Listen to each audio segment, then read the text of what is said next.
They put every damn thing in there, didn't they?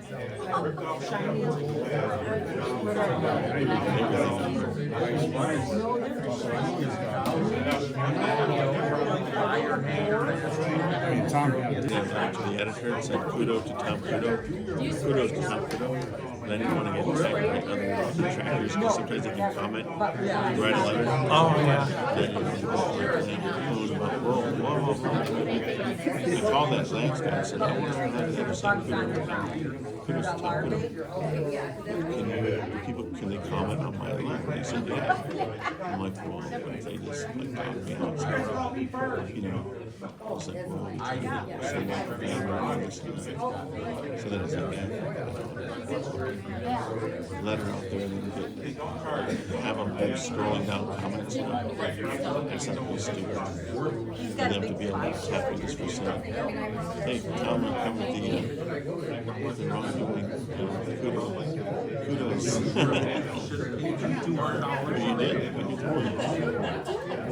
Without this thing.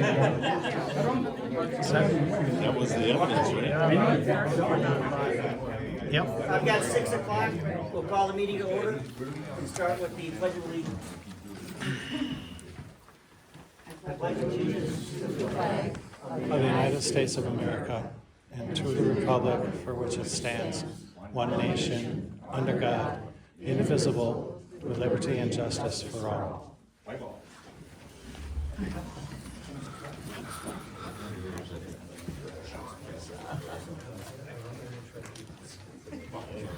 All right, first item then is to review and approve the minutes from the March 17th special board meeting.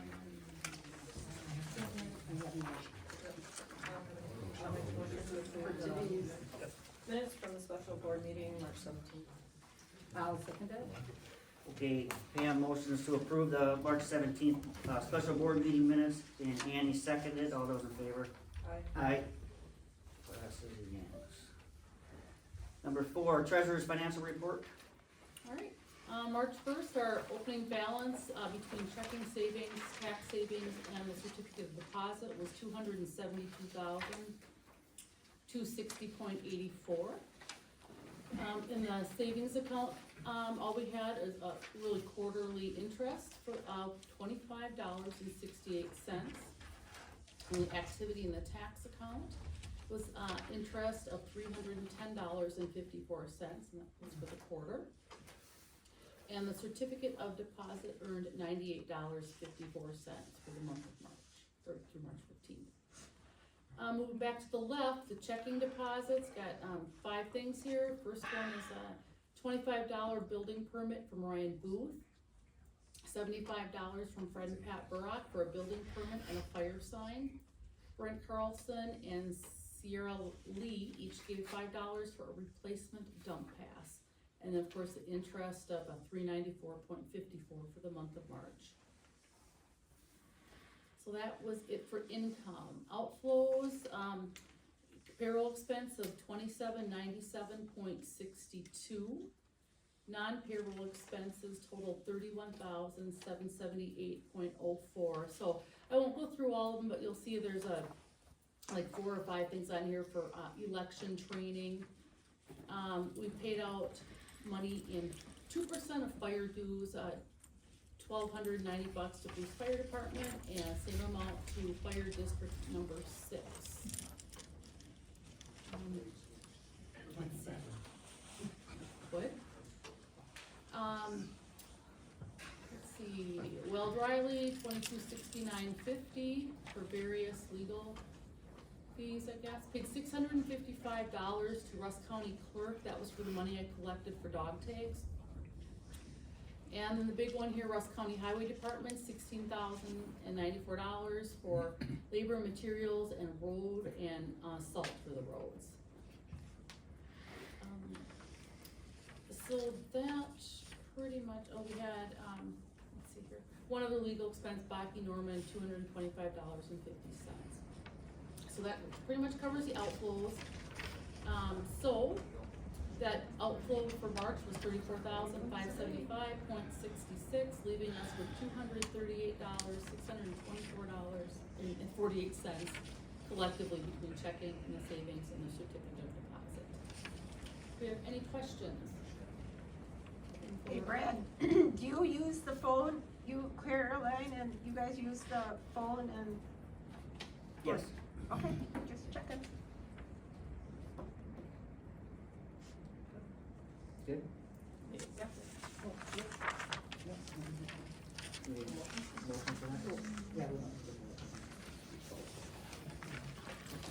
All right, thank you. Oh, we balance. Oh, yeah, that part of It's it. a little important. The rest of it. Okay, thank you. Thank you for that update. Okay, then we'll go on to public comment. 5 minutes per person for a maximum of 30 minutes. Town business only, please. Linda Bree approached me at the elections last week, and she said she would like to make a complaint about the condition of that house just over the railroad tracks on North Hutchison Road. And I told her I would pass it along, that I know that it's been brought up before, but I said I would bring it up again. The landfill before the landfill? Yeah, that one, yeah, that's the one.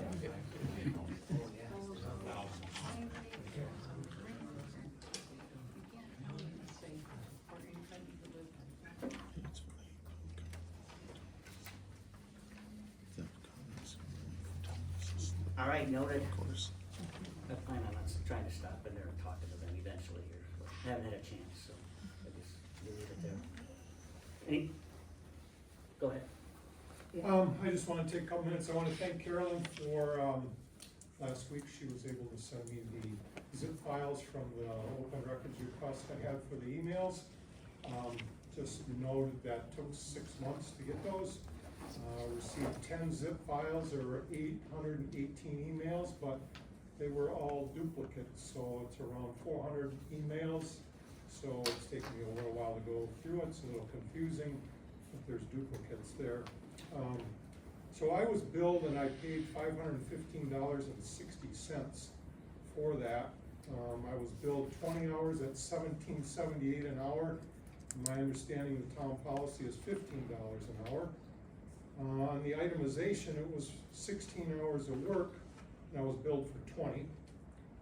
6 of those hours was Mr. Kruckendorfer going to Cameron to sit with the Hayes computers for them to zip the files. So I guess I'd like to propose a refund of about $365.60. That leaves me paying 10 hours at $15 an hour, which is the rate. That's 10 hours of Mr. Kruckendorfer doing something, I'm not sure what.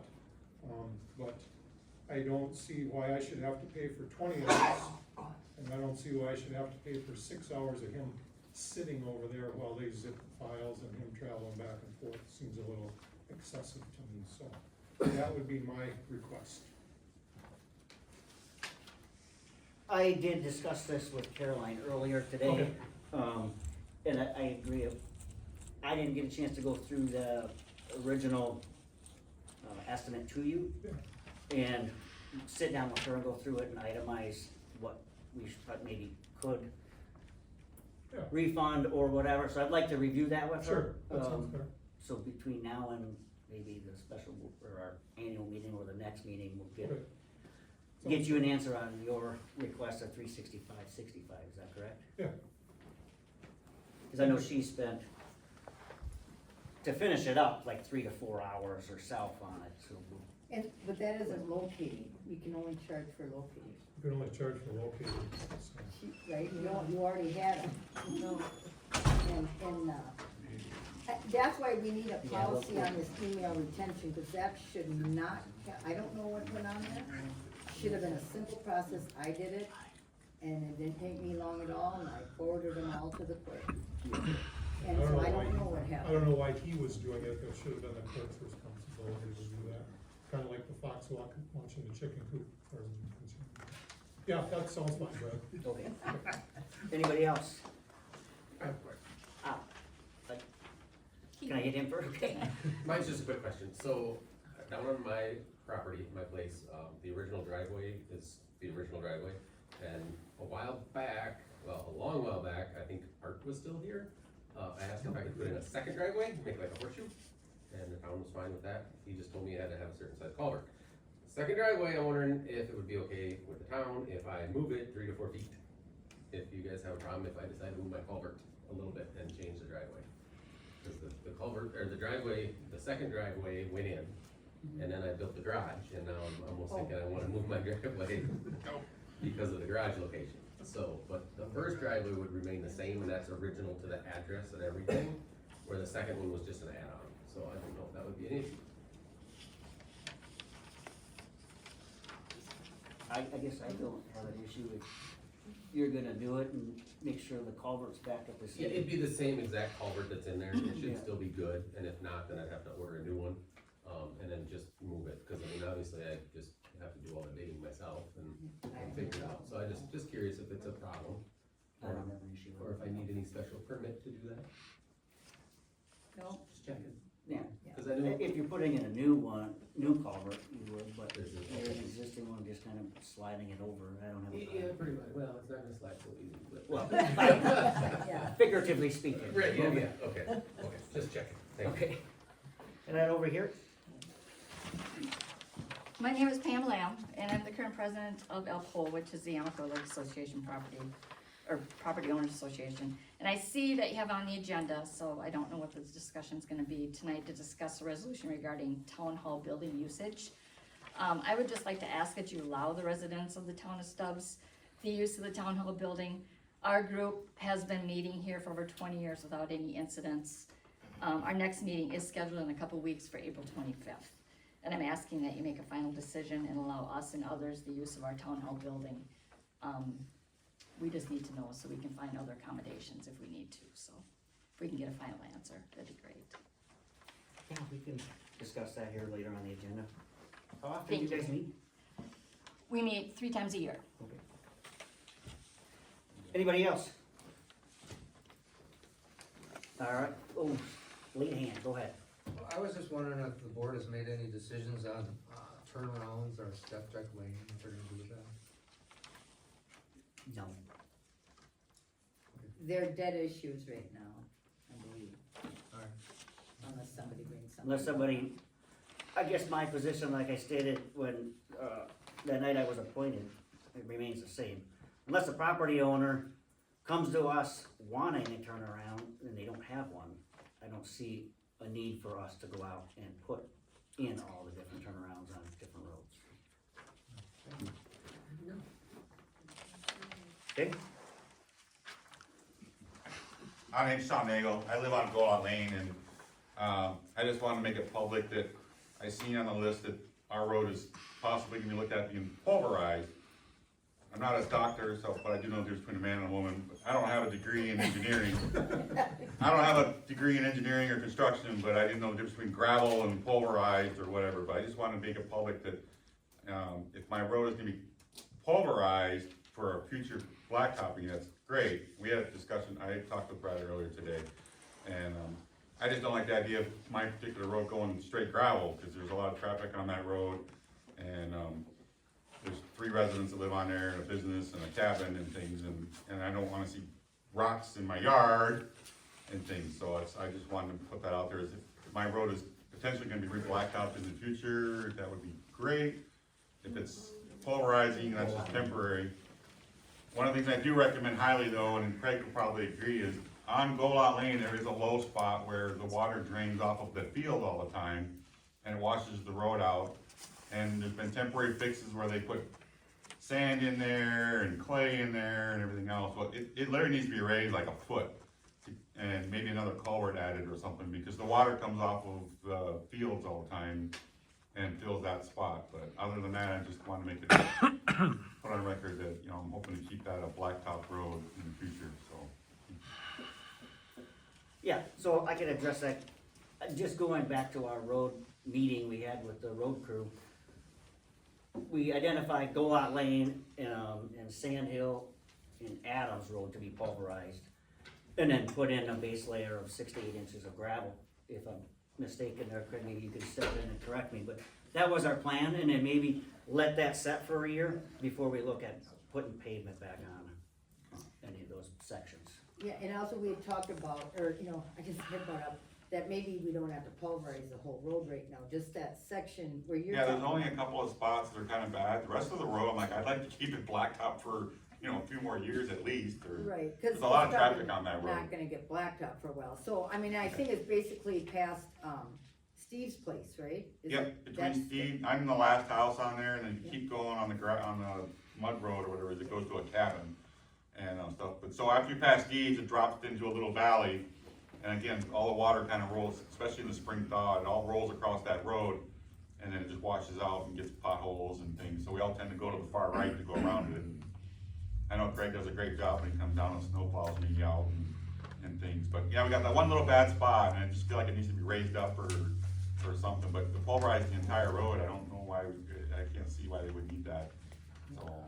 But then again, I don't have an engineering degree, so, I was just a sailor. We do. Alright. Redact or retract. It's on record now. But I do like, because the people that live on the roads know more about the roads than anybody. So, yeah, so I live on that road, and, the Go-Lots have a cabin back there, and so they're constantly flying back and forth on UTVs and their trucks and stuff going to their cabin. And all I can see, in my vision, or in my head, all I can see is it being gravel road. And these guys go back and forth all day throwing rocks in my yard, and I'm gonna hit it with a lawnmower. I also deliver Amazon 7 days a week, and the trucks literally come to my property and drop off the packages every morning and stuff. So we literally have the large, U-Haul rider trucks that come up and down that road every day and drop packages off, so like I can go out and deliver them. So there's a lot of traffic on that road. There's 3 houses, a business, and a cabin, and, you know, we wanna upgrade our infrastructure, not go the other way, back to gravel or whatever, so. Okay, thank you. Anybody else? Okay, that'll be the end of the public comment section. Number 6, Trevor Richards briefing on the library. Yes, I've been here before, actually, this is the 1-year anniversary of me coming here at meetings, so. it's been- Oh, well, thank you. We've got some handouts over there, a monthly calendar and book review magazines. We've made in-house magnets with our hours on them, if anybody wants to take one, stick them on the fridge so you know when we're open. We're getting ready for summer reading, so that will be starting June through the end of July. The snake discovery event has been moved to the Legion in Bruce because the village hall will not be repaired until July or August sometime. They're talking with insurance companies. So, that's pretty much everything I've got, so thank you. Okay, thanks.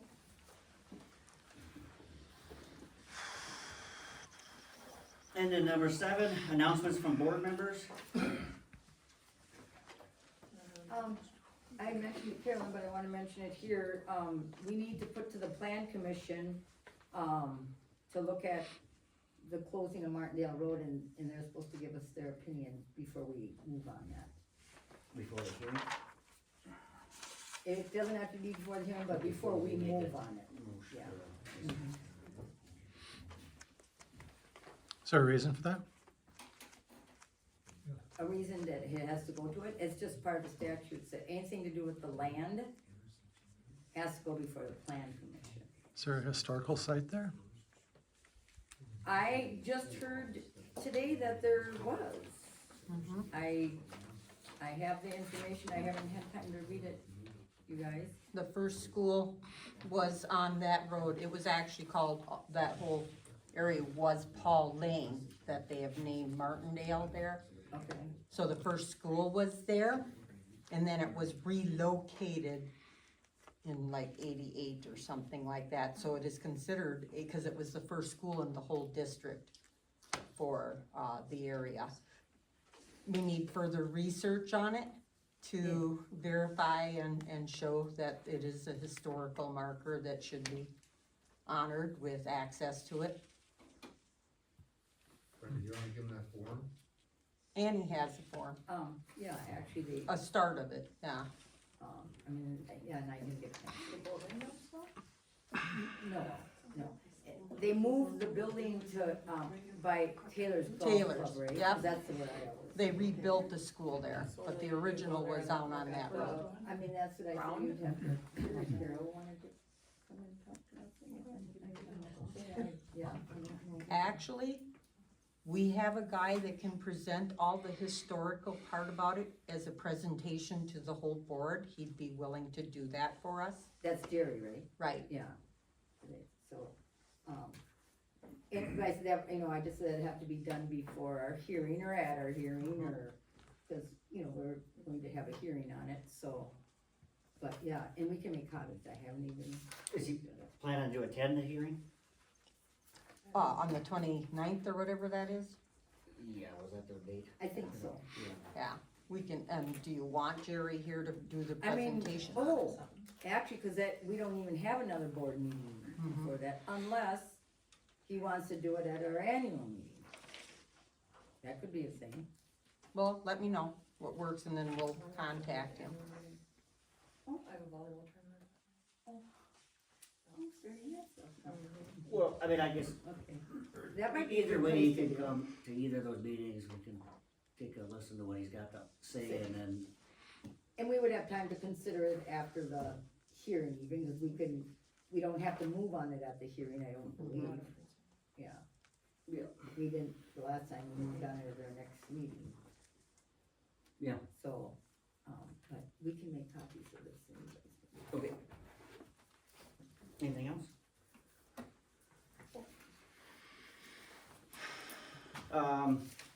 I just had two things that came up recently. One, and I talked to Craig about the one, we'll go take a look at it eventually here. End of Drouse Lane, there was a turnaround put in, by Rick and Mary Hall's place a couple years ago or a few years ago. Anyway, there's been some flooding issues in the springtime. It actually created a mudslide last year. This year, I took some pictures of the water going over it. One of the culverts might be blocked from that mudslide last year. But just something we might have to, or should take a look at, or maybe revert that water. And then, the other one was Jeff Brown called me this morning. He's looking to extend his culvert, at the driveway there at Matt Stein's farm. Oh, on I Hyman. said, yep. He's willing to do it himself, but I told him I'd like to just come out, maybe with Greg or something, just make sure that, same thing, the culvert ends up at the same. Yep, and it's big enough to handle, so, I mean, cause we do have, I don't think it's there, but we do have a couple places along Hyman where the water rushes out onto the road, but not there, I don't think at all. Never been a problem there.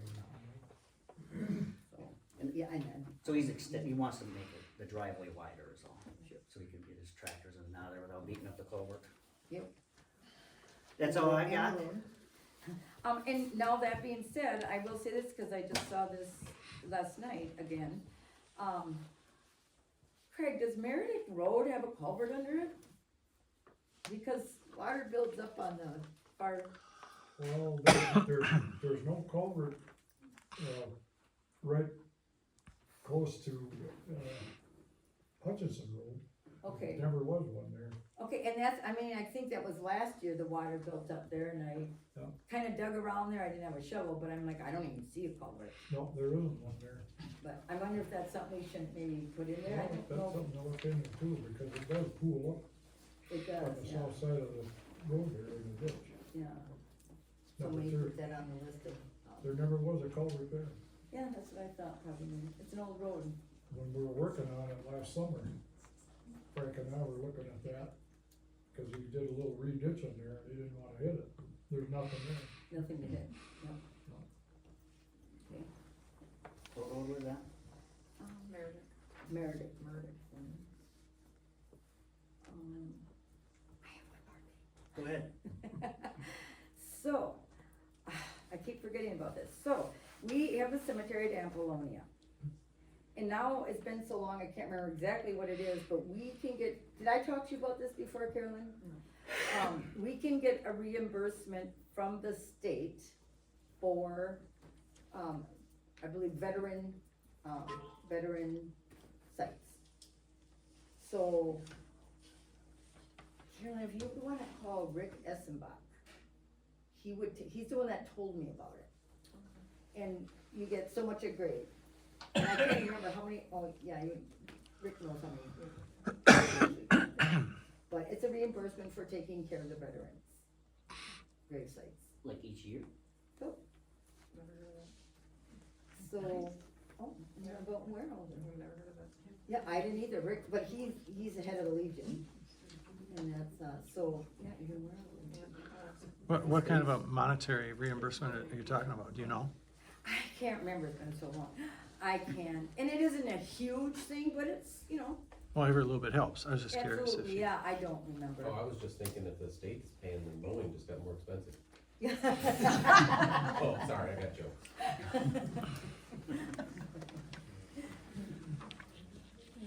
Is that it then? Yeah, that's it, yeah. Okay, last thing too, I just mentioned, and I went with Craig today to look at the culverts over, the Amico Lake culverts coming in under, Oh, the tubes, the tubes, I mean. okay.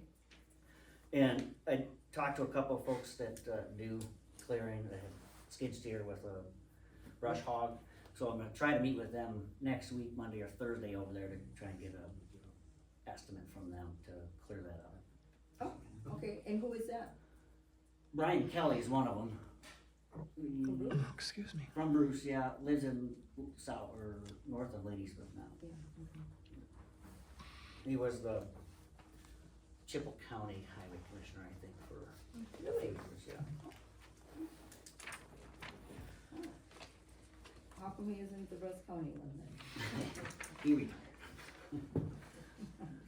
All right, announcements from Caroline, clerk. That would be me. All right, the spring load restrictions will be lifted on Monday, April 20th at noon. Next Monday. Postage is going up like quite a lot, so buy it now. Cool. When is it going up? It'll go up on July 12th from 78 to 82 cents per stamp, so wherever stamps. The 2025 land plat book is out, and we can order one for $45. Okay, when will that's not at the county then? This is the Russ County edition No, of the but land it's- plat. Right, we're ordering, that is from a company then, not from the treasurer's office in Russ County. Oh, I see, from And then- Rockford map. Well, Because that was they about told, what- I asked, and they said October they would be at the And they would courthouse. probably be cheaper. I don't know, I I don't didn't know if ask they'll how be much they cheaper or were. not. I mean, I think I paid 30, what was it, 35 last time. Oh, so maybe it won't be Okay, so cheaper. we'll wait on that then, okay. And then the Russ County unit meeting of the Wisconsin Towns Association is on Thursday, April 16th at 6 PM in the Jump River Electric Building in, Ladysmith. There's something about electronics recycling, there's this outfit that will do free electronics collection. So we can set up and put up a cardboard box or something that they give us, and you can put all your computer stuff in it and all that electrical stuff, and they'll take it away, and apparently there's no charge. Oh. So I'll keep looking into that. Yeah, that'd be good if we had something, like up here, something where we could just. Right, so otherwise you have to go to Eau Claire, you have to go to Hayes. you Or have it to just go- sits in your garage all Or the it time. sits in your garage, yeah. Okay. The Bruce ambulance, it's time to pay them again, so they sent a listing, we usually pay them $500 just because we're nice. The Lions are happy to receive money from us if we wish to give for the Bruce Festival, the Blue Hills Festival. I don't think we've ever given money We have from not. that. I don't know about that part. And that's all I have. Okay. We'll move on then to, the road crew, any requests? No requests, but it's the time of year when, we have to take an inventory of potholes that develop over the fall and winter. And what we've been doing for several years is hiring the county to patch them. They have a hot mix machine for that. That hot mix works a lot better than trying to patch it with cold blacktop. What I usually do is make a list and give to them where they're at on each road, and they fill them. So, with permission from the board, I guess, we should go ahead with that, and get it done. I'll make a motion to have the road crew make a list of the roads that have potholes in them, or where the potholes are, and give to the county to be filled by the county. I'll second.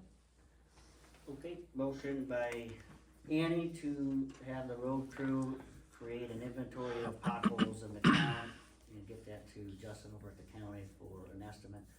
Pam, seconds, all those in favor? Aye. Aye. Well, I'm gonna, do we wanna estimate it, or we just wanna do it? Well, I mean, I mean, You have to. what, Yeah. what does it cost in the past, do we know? I mean, it depends on I how can't- many, but I like It wasn't a ton really, 1,500? It's not a lot, and it's gonna vary some, they probably won't know for sure until they're done, because Right, and then, I mean, and it's still gonna be cheaper than having Bear and Company. to give an estimate. I don't know who. Well, I guess, the only thing, to keep in mind though, is if it's more than $500 or $5,000, you have to have a class 1 notice. Right, you do, but it's, It's not gonna run anywhere. no, near it's that. not gonna be anything like that, yeah. And I mean, we usually just have them do Well, it. we could just say that in the motion, if it's less than that, then they can go ahead and do There it. you go, that's a good idea. If it's not more, and then we're covered. Okay, all those in favor? Aye. Anything else, Craig? Not, I don't have anything else, I guess, pressing right now. All right, then we'll I move on just- to number 10, status of road projects for this year. I mean, I was just wondering if, I noticed way down here, I know I shouldn't be probably talking, but there, in number S, letter S, like Sam, seems like that's something that would maybe pertain to Tom and Craig, and rather than have them sit through the entire meeting, maybe that could move up so we could discuss it right now since they're, on the road stuff. Oh, he's just saying move that ahead, so if they wanna go over it. yeah, That's S. you guys have a problem with I don't have a problem with taking care of that right now? No. All right, authorize the training fees for Tom and Craig to go to WTA's road school with their spouses before 3 April, $648. $258 for hotel, card fees, $23.66. After 3 April, it is $1,148 for the school, $258 for the hotel, $45.92 for the card fees. Well, no, we didn't vote on this, it needed to go on here, but it had to be done by April 3rd, so, did you do it, Karen? And then we said, I didn't spend any money, Lord didn't know. okay. I So didn't then see we're that. gonna have to pay the You bigger have to one. pay the 11. Go ahead, good. Annie looked into it, that thing is put on by the Wisconsin Towns Association, it's at the Dells. And she emailed me a program, an agenda of what they have planned down there. And Tom and I looked it over and honestly decided that it would just be a waste of the town's money for us to go. Okay. What they offer there is more for board members and supervisory people. There's really not much there that would pertain to what we do. Okay. And like I said, to be honest with you, I don't believe in wasting Good. the town's money. If it was something worthwhile, then Yeah. That's, yeah, oh, I'm glad you looked at it. it'd be different. But we do have one coming up, this Thursday. It's at the Barron County Highway Department shop in Barron. And they're supposed to have some pretty good things there that pertain to what we do, road maintenance and plowing and grading and new equipment. They're gonna have quite a bit of stuff there to look at. As far as I know, there's no charge for it. Okay, but I mean, Just a one-day deal. I would motion that if they wanna go to it, that we pay their mileage, To Barron. to bear, Yeah. yeah, to go. And, Well, if we take the town vehicle, we wouldn't need to be paid. oh money. yeah, they can take the town vehicle, that's right. Okay. Yeah, If that's with the permission of the board. Yep, oh, absolutely, make it happen. All right, then we don't need nothing there. okay, that's done. Back to 10 then for road projects. I guess, I mean, they're on the agenda already down below, so we can just leave them, as far as I'm concerned. The road project there? Well, yeah, we got number, or letter E, or F, I mean, discussion of. Oh, yeah, So we can move on to specific matters for discussion and possible action by the town board in open session. First up is letter A, presentation by Bob Larkowski and discussion on Larkowski Lane rod reduction.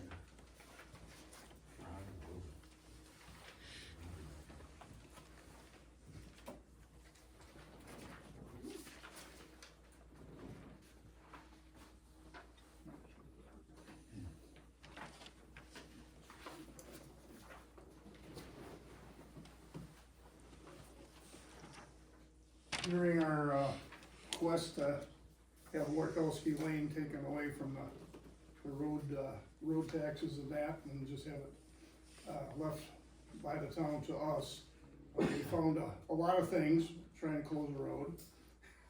And Annie helped us. After we had sent everything in, she showed us an error in our ways and had the wrong description. So everything was for naught when I was trying to do that, following the directions the way I read them. But anyway, what we want to do, what she found was a resolution from 2000.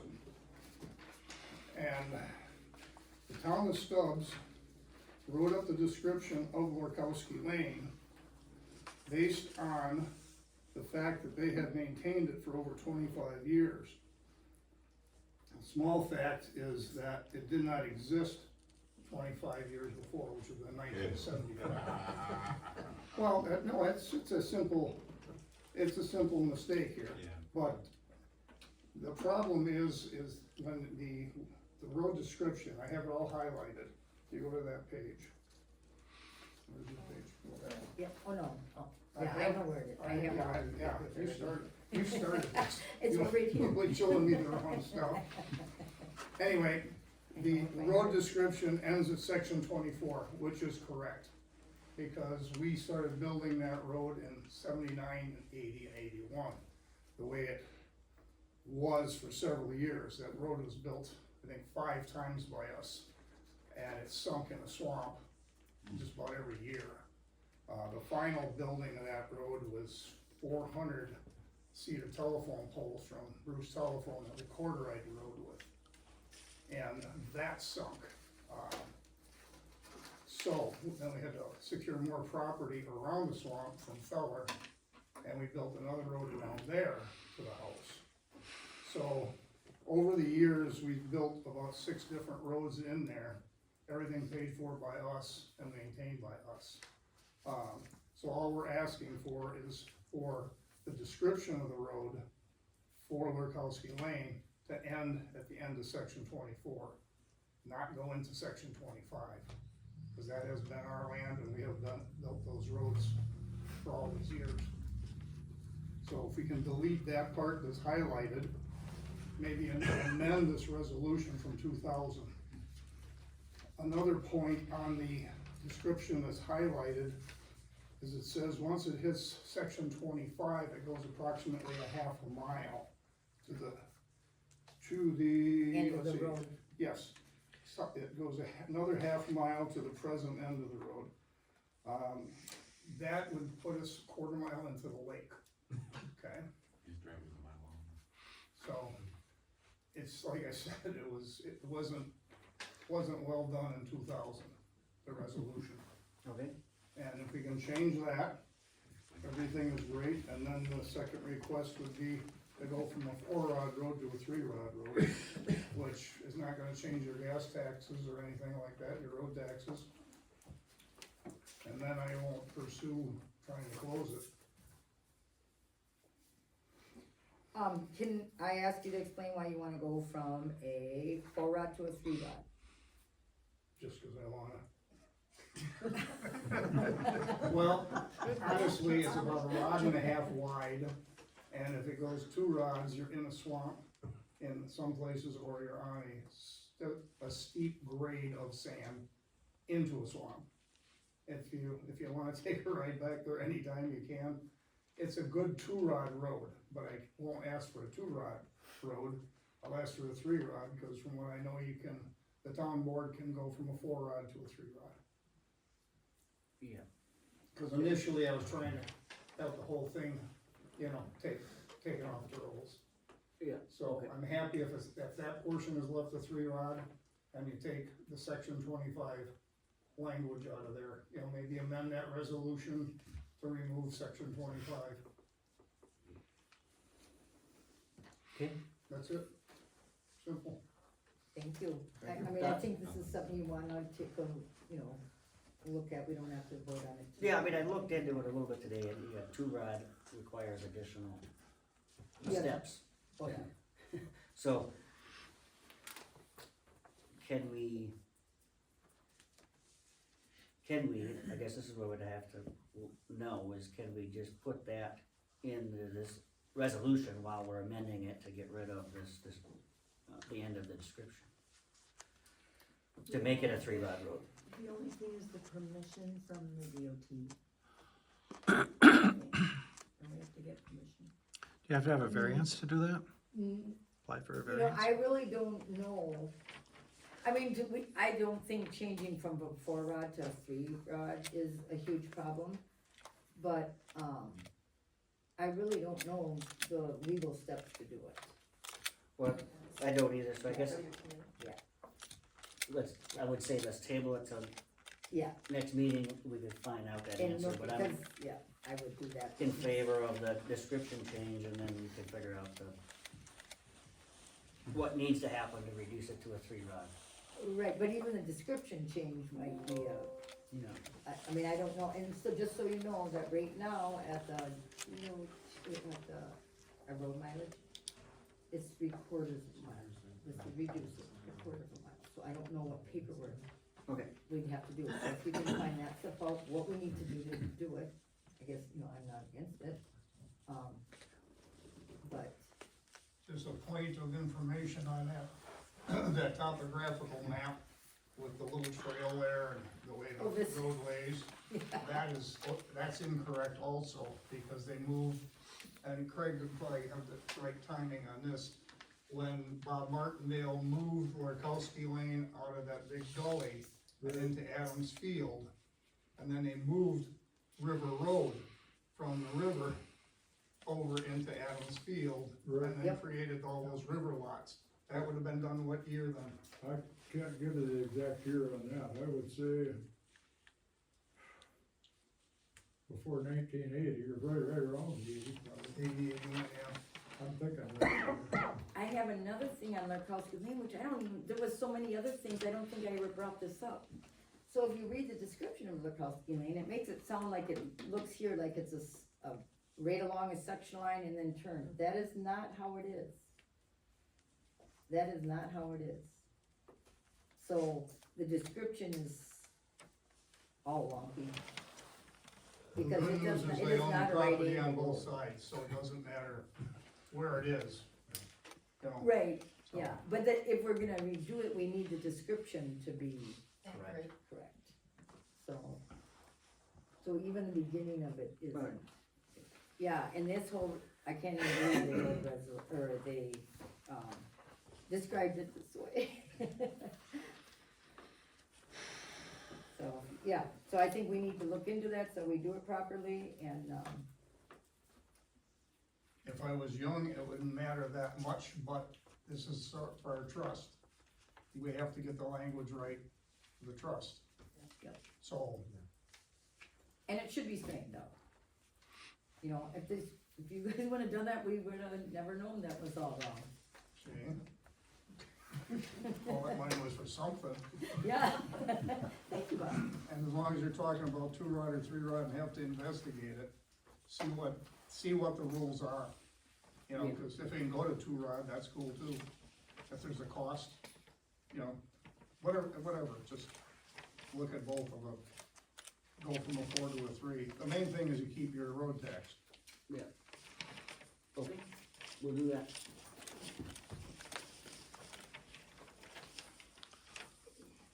Alright, letter B, Status on the sale of tractor with mower, fuel tank with pump and containment tank. As far as the tractor with the mower, we discussed it before and we talked about some dollar amounts, but we didn't really decide on a dollar amount to put on the tractor with a for sale sign. So it's sitting out here, but we don't have a for sale sign on it. And I have taken a few phone calls, I know there's some interest on it, so I guess just need to come up with some prices tonight, so we can put a sign on it, and then let those people call us with their offers to review at next meeting. Okay, yeah, and then we should put it out on the website too. Yeah. Yeah, I would say so that's, so, I have no idea. I mean, all I know is the first time, and I don't know how we came up with it, we were asking 8,000. I can tell you how we come up with that. We were looking at another mower down south, wasn't it? And they were gonna take that, our old one as a trade-in, and they offered 8,000 for it. Oh, okay. That was at a dealer. That's how we come up with the 8,000 figure. Yeah, we were looking at another one down at, Yeah. Which you said was in worse shape than the one we had. remember the first one? And how many years ago was that? 3? So it's got some wear and tear on it. Well, no, Since then, We haven't used haven't it. used it since We you haven't bought used the it tractor. for that Yeah. long time. Gotcha. We didn't trade it in, yeah, so it's been 3 years, I think now. So, I mean, see, I looked around, do we need, Craig, you got any any input? ideas? Anybody got any ideas?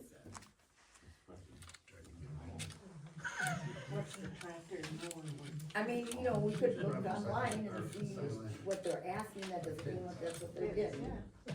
But, Can't you just say, send in bids or something, and the one with the highest one?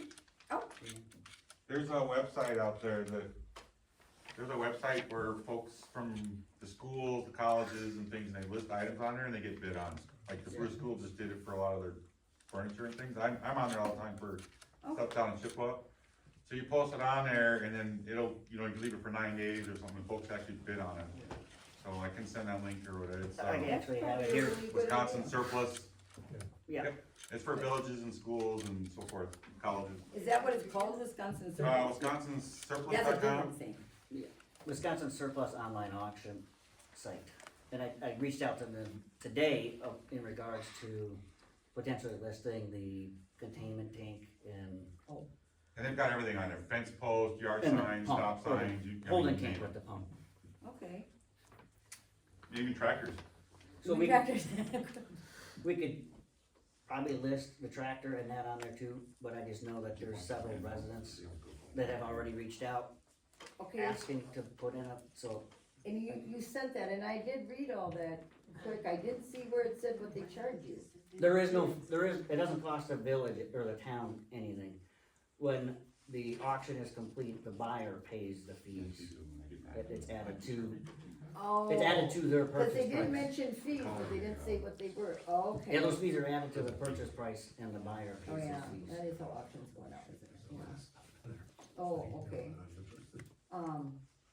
In my opinion, you should at least ask for $8,000, if not more, if trade-in was 8 and you refuse to trade it in. Because typically when you wanna trade something or get rid of something and you think you can get more for it than what they're offering for trade, you Right. would keep it and try to sell it outright. So if they Yeah, offer so 8, I mean, if we wanted, we could list it on online auction with a minimum of 8,000. See what happens if it Put a doesn't, reserve. if it doesn't go there, then we could revisit it and just sell it locally to somebody for whatever, best Yeah, offer we then find. just do a bid I guess thing it's up around to you here. guys. You can do a reserve. They got land on there, big fire trucks, you name it. Maybe we can put our other, our old, our plow truck on there too. So, so the Wisconsin sales things is different than what you're talking about? No, it's the now? No, it's the same place. Oh, It's- you're talking the same place? Like I said, it's got land on there, people selling fire trucks, buildings, you gotta remove the building. And you can do a reserve, somebody's got 40 acres, they're not gonna sell it for $100, they'll have a reserve Exactly, on there. yeah. So, it's statewide. What's And on your that one cost? that's an auction though, so you can put a minimum, but yeah. And then. Yeah, if it doesn't reach that, then it doesn't sell. Okay. Yeah, but how many years ago was that for 8,000? I mean, 3 years. Three. and Mike, what do you think? You'll never get it. You ain't You mean 8,000? Yeah. Yeah. You turned it down already. No, we turned down 6. Well, that's what. No, at that time, that's what happened. But then it wasn't advertised. I thought it ended up not being advertised at all. So, Should've took it. well, yeah, that's what we can say now, but we didn't. Well, I guess here's So we're my gonna put it on position, I guess I would, Say it, the auction thing. You could put it on Facebook Marketplace too, there's another site that's statewide as far as that goes, so. I just, being residents here are already talking about it and asking about it. I'm okay with putting it out here, we could list it for 6,000 or best offer and then visit what those offers are next month. For the tractor and the mower, cause I know there's interest in that, and if we can, in my opinion, help one of the local residents get a piece of equipment and keep it here and. You could just take sealed bids, couldn't you? Yeah. Yeah, right, Just yeah. take sealed bids. Yeah. So if, And then we can I guess if sell we it. make a motion to do that with the Yeah. tractor, Yeah, 6,000 or best offer. As List it right is. here. As is. I think there is a new battery in it, right, Craig? It had a new battery, I had to put a battery in it in order to get it going. or do we even put, 6,000 on it? Or is that how we should do it, 6,000 or best offer? That's what. Or that's just what I best would offer? say. Best offer. That's what I think. Yeah, you can always refuse. I mean, if they only offer $1,000, just say, well, we'll put it out on Yeah, Marketplace somewhere or else, whatever. Okay, so Okay. as far as the tractor with the mower, I'll make a motion to list it here with a for sale sign for 6,000 or best offer. They can drop a bid off in the mail or with Caroline the clerk. Okay. All right, motion made, seconded by Pam. All those in favor? Aye. And then for the pump and or the fuel tank with the pump and containment tank, that I guess I would consider probably the best thing would be the online auction for that. Yeah, I would. yeah, and I mean, and it's, to put in there, it is, not a lined tank. That's why it has a containment tank with it, so, I took some pictures today and got some dimensions with Craig, so yeah. The pump is worth something. that's what he said. Yeah. Well, yeah. Other than that. So I guess we can just make a motion to put that on Yeah, okay, I make a motion to put that on the auction site. Wisconsin surplus auction. Yeah. Alright, motion made by Annie, seconded by Pam to put the fuel tank with pump and containment tank on the Wisconsin surplus auction site. All those in favor say aye. Aye. Aye. Motion passes. Alright, then next we talk about, discussion of the, 1998 International Truck. Craig went to the Village of Warehouser meeting, and they did approve an offer, to purchase the truck for $6,000. So, I guess looking for feedback from you two, and what you think. What is it worth? Is that a good price? What Craig told me, and Andy can maybe attest to this, is the person that came with the new truck told them that the top dollar they could probably get is $8,000 for it. Top. Again, I like to see it go, local. So- Yeah, I mean, that's, the village is far fewer miles than we have, and they got a certain need for it, so I think that would be a good place for it if we agree. Well, that'd be easy. We don't have to screw around with trying to get it out and bids and whatever, just Okay, hands it up. So is this gonna be as is? as is, yeah. Well, I'd like to clean it up, I was gonna try to get you out of that. like I do every spring, and make it presentable. He's gonna clean it up first. Okay, It needs an oil change, but I don't think we. You don't have to do They that. could do that. They can do As that. far as I'll pressure wash it and Sure. clean it up. And I mean, and that's the reason they're buying it, cause they know who takes care of it all these years. They know it's been taken care of well, and so they're willing to buy it, and they did ask the guys if they would drive a stick shift. Cause that's what the guy said, he said, yeah, it's a stick shift, people don't want them anymore.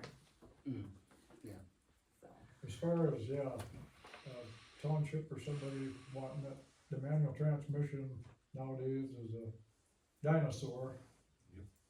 Everybody wants automatics. Okay, so then I will make a motion to, accept the Village of Warehouser's offer for $6,000 for the 1998 International truck. I'll second it. Motion made and seconded by Annie to accept the $6,000 offer from the Village of Warehouser. All those in favor? Right, Right. All right, discussion on approval of insurance for the new plow truck. I make a motion that we approve the insurance for $999 to finish this, the end of the Current rest year. of the current year, yeah. Current policy year. Yeah, otherwise I believe it's $2,400 a year, I think, and, our year ends in August or September. And that would be full coverage, with, what is it, a $2,400 deductible, I can't remember, is it on here or not? I think I sent it in an email. Did you copy Caroline on that? I did. So, yeah. So, I mean, oh, and, okay. Yeah, I'll second it. And take the other truck off of it then. Okay. So Annie made a motion to approve, is it Marsh Insurance? Yes. Okay, Marsh Insurance's quote for $999 for the remainder of the policy year for the new plow truck and to remove the 1998 off of our policy. And Pam seconded, all those in favor? Aye. Alright. Okay, E, discussion on applications for LSSIP grant, ARIP grant, and county culvert aid. I don't have any new updates on this. I did get from the county, in the mail today, bridge and culvert petition guidelines and procedures, but I haven't reviewed this yet, so. I do have, the contact Mark Servey, right? Yep. And his phone number, so I plan to call him on Thursday this week and find out what is out there for this year, if anything yet, that we are too late for, and then I can. Actually, May 1st is a deadline on the small public thing, I think, is May 1st. Elbert, was Elbert on there? Oh, no, the small structure grant. And then the ARIP. And then have you talked to Steve, cause if we don't do one of them, then we should go through with the county culvert aid maybe? Mm-hmm. So are you in contact with Steve and maybe about that? I have not. Well, before the last meeting, he came, and I talked to him briefly. Okay, we'll talk to Justin, cause all I know is we already put in for that culvert aid, Okay, and we were approved. And so Justin said he would need to know what we're doing, because once they order that $100,000 culvert or something, you know, ask Justin at the county, yeah, at the county. So, about the culvert aid. yep, on that culvert on Tyman Road. Because if we're just never gonna get that anyway, the other grant, then we might as well go ahead with the 50/50, which I think was gonna be 200 and some thousand, wasn't it, Tom? So it cost us $100,000. It would be 50 per, cause it'd Oh, be, yeah, Atlantic gets half and we get half. yeah, the county does 50% and then we split, so it costs us 50,000 to replace that culvert on Tyman. Okay. So, yeah, So I'll talk to Mark and then I'll ask Justin about that. Yeah. Have some more updates maybe for the annual oh, yeah. meeting.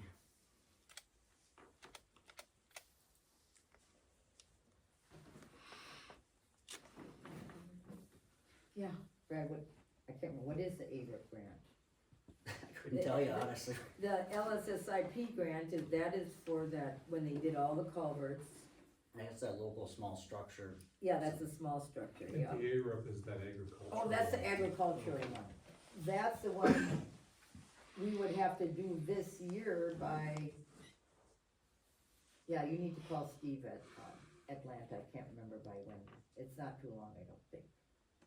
There was one of them, he looked into this, and then I thought he said it wouldn't qualify. It wouldn't qualify, and yeah, And I'm wondering if that's, I'll I ask. think that's probably the one then, since we've been working on that one, or we didn't do any work on it, but, there wasn't funding for it, and then there was, and, Okay. yeah, just check on them then.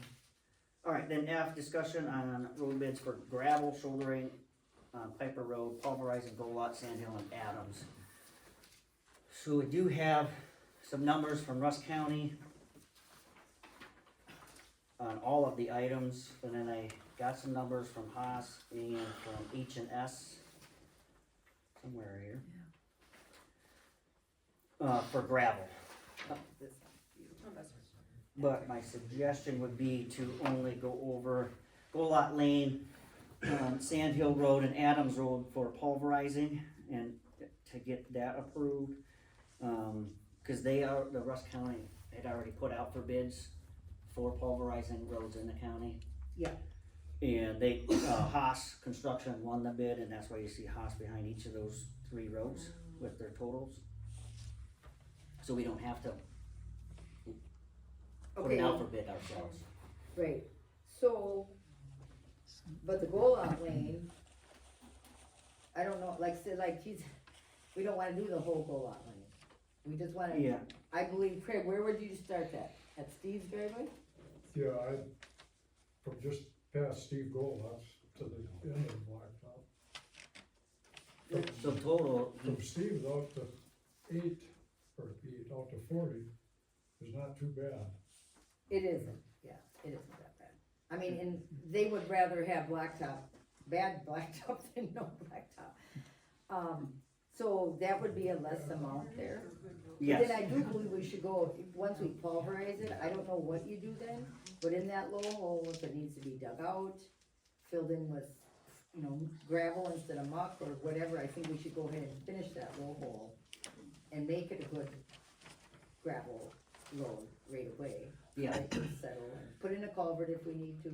Yeah, on all 3 of these, I think it would be a good idea to, once we get the gravel bid figured out, to go ahead and put the gravel down to 6 to 8 inches that Craig was recommending. But I guess I would ask if we would like to make a motion for Gold Lot Lane, 0.5 miles by 20 feet wide, would cost approximately $2,000. Sand Hill Road, 0.6 miles by 20 feet wide, approximately $2,100. Adams Road, from Jones Road to Amicoy Road, 1.5 miles by 20 feet wide, approximately $8,310. And the total there then would be $12,410 for pulverizing those 3 roads. And we could just go out and mark, like Gold Lot Lane, for example, so they don't do the. Don't do that part, yeah, So that first one, it'll change, it'll be less than 2,000, obviously. okay. And I know somewhere I have it. I think these sound like very good prices. Compared to, I got prices from them last fall, just for Gold Lot and Sand Hill. God, it seems like it was, a bit more than this, so. I'm good with it. What's other the than dollar we- amount before you have to put out for bids? What's that, this? Oh, This falls under Russ County's Yeah. advertisement for bids, cause Russ County is gonna be doing it with Haas Construction. So the advertisement they put out this year, Haas won that bid with Russ County Highway Department. So it's gonna fall under their project. I would say, I would make a motion to do this to change that right away on Gold Lot Lane, so nothing happens there. We'd have to measure that distance, from Steve's driveway to the end of the blacktop, and just past Sean's house. Yeah. Well, you don't really have to go, you could go right up the hill. So do Start you- at Steve's, go down the valley and come up the hill. The bad spot as you come up the hill, everything after that Is okay too? is okay. I mean, I lived there, it's still. Yeah, But yeah, the little valley, and then as you come up the hill, there's a spot where it's starting to get all ripply and things, but once you get to the top of the hill and keep going, the rest of that road is decent. And it ends right at my house, cause then past that is the access to the cabin. So, I mean, you know, like I said, I don't know that we're ever gonna plan on putting blacktop there anytime soon. Not anytime soon, I don't think. You know, so I mean, the less you pulverize and, but it's a mess, cause Craig keeps having to go fix that. Yeah, and just, so I guess so you're aware, I did ask Justin about paving, costs right now at the current fuel prices. It's about 220,000 at 3 inches thick per mile. 25. But for these 3 roads, that would be less than that, because that figure also took in the amount to pulverize and gravel. So Oh, if we're right. doing those separate, that 200, it'd be probably around 200,000 to pave a mile. At 3 inches thick. Right, and this is, a mile by how wide, cause these are, other than Advil, Go Out Lane and Sand Hill That's on these Road are narrow. figures at 20 feet. Oh, okay, this has it 20 feet, 20 feet. Oh, Go Out Lane's 20 feet wide, wow. So we could lump them together, or we could make them 3 separate projects. I mean, I like this dollar amount, I think we take advantage of it while we can, nothing got done last year, so. Yeah, yeah, I mean, it can be all one. What about Piper? So Piper Road, we looked into getting that shouldered, by Russ County. To answer Tom's question, so it's $5,000 to $25,000 requires a class 1 notice, so one week in the paper. Anything above 25,000 requires 2 weeks of notice in the paper, for bid. So that would be, So we don't have to shouldering- put something out for 12,000s? Say what? We don't have to put something out for bids for a project, what we know is Oh, gonna if we lump these cost together, yeah, that's 12,000? right. Huh? You're My, right. my understanding on these 3, when talking to Justin at the county, is it already was bid by Russ County for pulverizing roads in. Is Russ County paying for this? No. No, we would. And that's But- the other thing we have to check on, because there was something where if we did work with the county, I don't know that it has to be advertised, does it? That's what Justin had told me today, I Yeah. just talked to him today. I would get clarification on Yeah, that. check on that, but I mean, I don't even know if we're having the county do that showing, I don't know if we have to advertise that, I really don't know. That one. Well, yeah, and I was gonna, this one I didn't, for Piper Road, the number he gave me, when I just realized those numbers an hour before the meeting, so. Yep. That's why I only brought up the 3 roads for pulverizing, cause I didn't ask him particularly about if they had this already. Yeah. Bid, well, I don't think so, cause they're doing it, they're having, they got their own machine for that. Yeah, and are they blacktopping again now? No, well, yes. They are? Oh, okay. But they're using, Monarch is gonna set up a plant in July over by Lady Smith. So it'll be a cheaper rate if we do wanna do something, to do it at that time.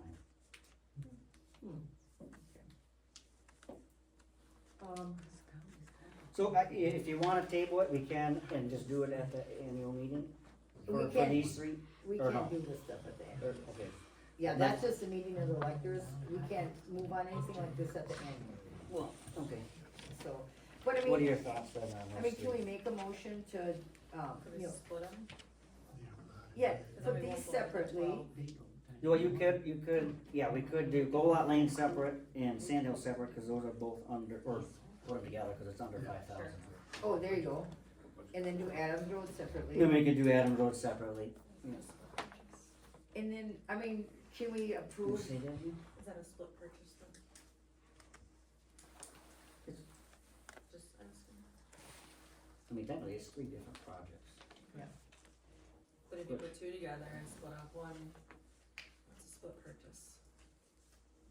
I don't care, but I mean, does it make? Why don't we any just get difference? clarification, and if Yeah. we need to have a special meeting before April's, but I just wanna get moving on this and Yeah, let I Justin know know as soon too. as possible. And then, you know what, maybe you could do that too, even about the rest of the, you know, I have to, like for crack filling roads, we really need to crack fill some of these roads. Yeah. That we should get bids on probably. Okay.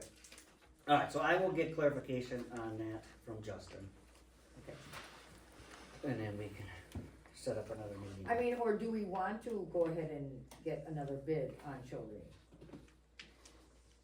We sure can, but I don't know if we're gonna be what's sitting here, I don't wanna put it out there, cause we're not making a motion on it, but Oh, right. that's a pretty Yeah, good deal. That's true. Okay, yeah. You're talking about 2.2 miles. So, Now that I think of what we did for a mile here, yeah, never mind, let's do it. Are finances, in good enough shape to do all this? when I looked at the budget for road maintenance today with Caroline, it says 86,708 for highway maintenance, road construction. So if I total these all up, yes, it does fall under, if we, not if we get one of these bids for gravel over, I mean, there's a bid in here that would, for gravel, that we could do all three of these under that 86,000 amount. Can I just jump in with the cash situation though? It looks like we are cutting checks, saying for, or signing for 129,000, is that correct? According to the check register, okay. So we had a balance March 31st of 238,000, so basically we're gonna be down to 108,000. And that's split between checking, savings, and the CD. So I just wanna let you know, cause I think that's what your question was, kinda cash versus the budget maybe, so I just wanna let you know, it's going to take a big dip tonight, Okay. okay? So don't in the first week of April, don't we get the landfill and the transportation aid? So I mean, we'll be getting 100,000 this month probably? Yeah. Okay, we, as of this morning, we didn't have anything for waste management. So, but anyway, I was looking at numbers from, through March 31st, cause that's what I report on, and like I said, 129 is going out tonight, so those were the numbers I read you. So we'll have income in April, but I just wanna make you aware that a lot of money is going out tonight and substantial. No, none of us will be paying up front till the project is done, probably And I mean, these midsummer to fall. aren't huge amounts, I mean, 14 and 12, these are cheap amounts. I mean, obviously we won't be doing any blacktopping this year, except maybe the potholes. Yeah, I mean, for Piper Road and those three Pulverize Road, we're talking under 27,000 for all four projects. Right, oh, the gravel will be the other thing. Right. Yeah, how much, That gets quite That spendy, but gets- again, I don't wanna put those numbers out there if we put it out for bid, cause it would screw up those companies. oh, silent right, bids. you're right. We will table Okay. the discussion on Golot Lane, Sand Hill Road, and Adams Road, and then Piper Road shouldering. And what we should probably just make a decision to put it out for bids for the 3,000 yards of gravel, so that we can get that listed. Yeah. Cause that will, either way, will go beyond $25,000. So we need a motion, right? Yeah. Oh, for the bids. For the, just a list for $3,000, or 3,000 yards worth of gravel for bids. Okay, I make a motion to put out bids for 3,000 yards of gravel, state rated gravel, I'll second. to be delivered. And I'll get with you, Caroline, cause you can list these roads in that listing that we want it for. Are you gonna have them delivered and spread it? I think that would be delivered and spread, I mean, like. Truck spread is Yeah, my truck spread, understanding, and there you we'll go. use our grader to spread it. I would Yeah. word it, yeah, delivered and truck spread on various roads at the board's discretion. Oh, Yeah, perfect. we'll take care of we got the machine to grade it, spread it. You copy that verbiage? Okay. Alright, so, Andy made a motion to put out for bids for 3,000 yards of gravel, and Pam seconded it.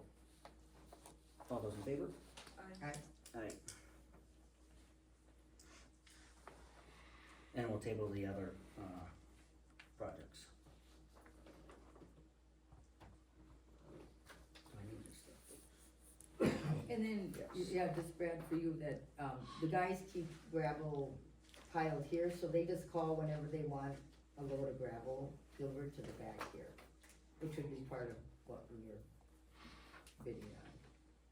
Yes, Back. yeah, roughly 500, I think, is what we talked about earlier, to have. It'd be kinda nice to keep about 500 yards here, we got room for it. And Yep. when we did it, we got it. Okay, good. All right, let's move on then to G. Discuss putting up a fence between the town hall property and Soft Maple Dairy property. Andy? I have, Go ahead. oh, I mean, I have thoughts on that. Go ahead. I think we should, my personal opinion, is on the road on both sides, and then in the corner, the far corner, we should put up good pipe markers. And then not put a fence in between. Yeah. Just do a road, put a pipe in the three places. Mhm. And them are the markers, if anybody ever wants to put a fence, they run a line from one pipe to the other. Yes, I guess, well, Andy can talk to this too, but my concern here, if I try to put myself in his shoes, is he's not cutting the hay, he's renting it out, right? So if there is a fence, there's never going to be a question for the tractor driver on where that property is, and if he crosses it, you know, he starts over at the pole over here on Hutchinson Road and then crosses that by accident by whatever distance, Oh, you know, yeah. then he doesn't have to worry about us coming, or whoever's in these chairs coming back and saying, we want money for whatever was done there on that 20 feet stretch. Does that make sense? Am I correct? Yes. Well, I mean, if there's I guess I would wanna see a barbed wire fence or anything. I mean, if we. Why not? Why not? Yeah. I don't Just think put that's posts. necessary. It's just a border, it's a structured border that there'll never be any question on. Well, right, we can. Nobody, you know, can argue about years down the past. I know Well, what mean, you're saying, the definitely, your that's why I remarks. want the marker there. But there's 300 feet between there that somebody could easily vary in, and I just don't want an issue anymore. I want no issues, no questions, nothing. If there We should is, just put some posts and not deal the wires, so then you would know where that line is. And I mean, the thing to me with even putting posts in between is, if I'm doing the field work, I don't want fence line there. If I'm mowing the lawn on the other side. but I it's an really- actual, that's why they're there though. Now there is no question for variance. Right. I mean, I don't feel that the town should do that, and I mean, I guess if they wanna put up a fence there, they have every right to put up a fence there. But I don't think as a town we need to put up a fence there, as long as there's that, you know, the big marker over there. I mean, it's, You got a line fence, the owner does his right-hand side, the owner does his right-hand side. Correct. You only gotta put up a half fence. Yeah. well, I The mean, other that's guys only put- if you have cattle, that, otherwise you don't need a fence, that's. Not really, fences do a lot of things more than just hold animals in. But I think that's the only reason you need one. You're required to fence. Correct. yeah, it's gonna stop a lot of it.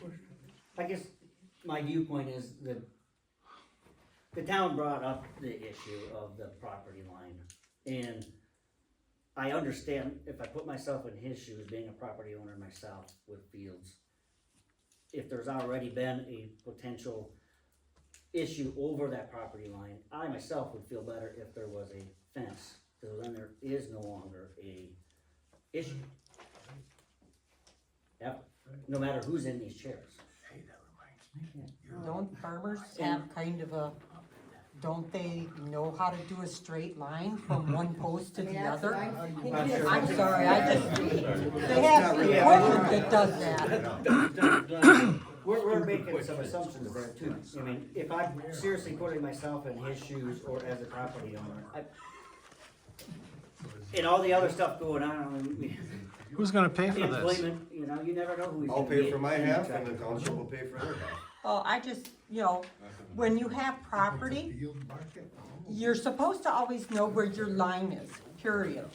Whether there's a fence there or not, it's the owner's responsibility to know where that line is. I guess this is why I just wanna bring this up now, cause I don't want this to continue to be an issue. We do something there, it is a dead subject, there is no question, no room for error. If I rent to somebody else, anybody in the future, that is there. Okay, so the town paid for the survey, how about you guys pay for the fence? I didn't need the survey, I didn't ask for the survey, I never questioned the land, Okay, so why where do it was you need a anyways. fence if you didn't need a survey? Cause I don't want any more issues, I'm asking if they are willing to do this with me. Because this was an issue that I never brought up originally, but it got to be a major issue that ended up in the papers, and it's extremely embarrassing, for no reason. I don't want this to happen again. Should've known that. Not only embarrassing for me, embarrassing for the whole township. I'm not, I guess I'm not in favor of that at all. I don't think it's necessary. What's the cost of a fence?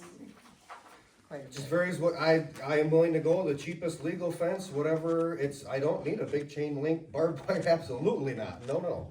Something that is there, yep, that is connected. You could do the green fence post every 5 feet in a straight line, no wire, just fence post right in the ground. Yeah, then you gotta mow around. Well, you're And gonna have to trim. go around. You're gonna and have to trim go it. around barbed wire fence I mean, too. that's what happens. probably not gonna with get fence line, mowed. They grow up and No, bush, probably that's what won't. It's happens. gonna grow up. Right. That's just what's gonna happen, that's what this came into, unfortunately. It's not gonna look nice and clean like it has for the last 15 Right. years. Yep. Now it's gonna turn into something not as pretty. Well, when I worked fields, I hated fences, so you gotta stay away, you can't get too close. Correct. And Legal fence is forward. what's that? Legal fence, 4 birds. But I don't even think it's required, is it? I don't think it's required when there's no animals. Nobody has to do a fence. If there's animals, you have to do a fence. Is that I gonna mean, you be, can check on it, but I don't Right up on think you Deer do Hammer. it. is that gonna be a liability issue for the town?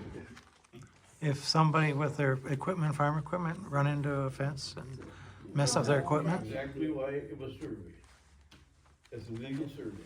Just checking. Liability was a big concern a while back. Yeah, I get that, but the issue was, it wasn't an issue. It wasn't was a that big handshake of a, deal, it wasn't that between big the of an town issue. and the landowner, and then it became an issue where it needed to be surveyed. So, So it's surveyed, we put the markers up, and to me, we're done. Anybody can, I mean, if you look at one pole and look down to the next pole, you can see the line, and I don't, I guess I think it's unnecessary, and I think it just grows up to, weeds and brush and. How many feet is If that we, roughly? how about we just. In one what it direction? is, if there's a problem, we put it- So 300 one way well, and that's 300, what he's okay. asking is, he doesn't want there to be a problem. So what if you put a pole like every 20 His feet? company and the landowner and us. Except if there is a problem now. I just like to. But- But it wasn't there, and it was the town that brought it up. covers it? Yeah, and it was a good point. Well, I mean, that part of it is done, and so I'm just saying, the town brought it up. I would say at this point, because there is a dispute between, the town and the landowner, we Why should is at there a least. dispute? Well, What are the you dispute disputing? there wasn't a dispute ever where the property line laid, correct? I never disputed that. No, I don't know that there was a dispute, No. no. I mean, I don't know how it all started, to tell you the truth, but. Since the problem seems to be keeping the line where the line is and making it very clear where the line is so that there is no future arguments about it, couldn't there be an ordinance saying that there's a point here and a point there and a point there and wherever the points are, and then the line runs between that and forever it shall be? Seems to me that would handle the We problem. have them points already. No, I understand, Yeah. but there's no ordinance that says, therefore, and now until as long as rivers may run and the wind blows, et cetera, it can stay that way. I don't think a guy driving a tractor is gonna go read the ordinance before he goes out there and works. Yeah, that's, the problem is not the driving of the tractor, the problem is that, it is not nailed down to his, satisfaction where the line is. So, The problem was that they wanted to charge him for taking those crops off the land that wasn't his. No, well, Yeah. that I didn't But make that has crops off. nothing to do with the Right, survey, correct. the survey's done, Yes. we have 3 markers now. yeah, I'm with you on that, but that's not good enough for him. So let's go somewhere in between, if we It's gonna can. end up our fault, I know. No, I'm not saying it's your Adam, fault. I went through, how long in the paper, we No, here, looked at it. I mean, I'm not us saying it's hell. anybody's fault. I'm trying to Fine. go somewhere in between where it would work for both And we parties. farm our whole lives, I know exactly how this gonna plow runs, and believe me, it's gonna start this, the next guy in that chair is gonna say, what the hell did you survey it for? There's no place to stop that line. You're gonna want a pile of brush like this, clipped. It's gonna be that far on my side of the fence, his side of the fence. Let me just say this, Let me finish. okay? So then what's gonna happen to that pile of brush? Are they gonna come as a board someday and say, gosh, we sure would like that pile out, look at how it's spread and spread. That's what we had 25 years ago. We made it so it was kept always clean, nicely looking out here. We're gonna go back to brush, legally. Okay, now Well, can not if I you ask don't you a put up question? fence. I want a legal fence. I think Andy Right, wants a legal that's kind of the fence. whole, Because we're not gonna monkey with the suing stuff and all that. It's stupid. Go ahead and finish, what your point is. So my question is that before, there were certain people in this office doing what they did that caused the kerfuffle. There was a long ass time when there was no kerfuffle. Can we just say that we can get along? That we don't, now hang on, let me finish. I let you guys finish, let me finish. So, if we agree that the line goes somewhere and we both write down and we both sign that that's where the line is, then next time there's somebody in that chair that's an asshole about it, you can say to that guy, this is where the line is, and here's the marker, and there's the marker, so back off. And then he's gotta back off. I'm just saying, if you, this is my viewpoint, if you really want your fence, I say, fine, give it to you. But I don't think you really need a fence. What you need is something that backs up your position into the future, that's where the line is. right. I know that if I was plowing it, I wouldn't want a fence. Correct. And I agree with you 100%. Get along, moral of the story, right? Yeah, Unfortunately, that just did not happen. I And that understand. had no, that Yeah, had no issue on my end, I got it. I got it. nothing. But, I never pushed for this. But what happened, yeah, totally out of my control, yeah, and it only happened with a couple people. I But understand. they gave everything, the ball started rolling. I wanna stop this ball right now, and I just want a fence. I And it's totally just got it. for what happened in the past, and I don't want it to happen in the future. And I feel that is the only way to successfully do this. I totally understand that. And all I'm saying is, that is a good solution. What your solution is a good solution, but it's not the only solution. Another solution would be to make a freaking treaty like we made with the Indians that could be broken in the future, you know, as long as rivers run, blah, blah, blah. I'm here from the So, government all right, so to here, help. I appreciate the discussion. It's Yeah. good to have the discussion. I do think that, or I can certainly put myself in his shoes and empathize for the reason that there was a deal, a handshake deal, there was a trust there between the town and the landowner. That trust had been broken by whatever people, it doesn't matter, but that trust is broken. And there is no control on his part or anybody in this room to who's in these seats. a year from now, 2 years from now, 25 years from now. So I think I tend to agree that if the property owner wants to end the potential for any future disputes based on whoever's in this seat, there will not be, because there is a fence there.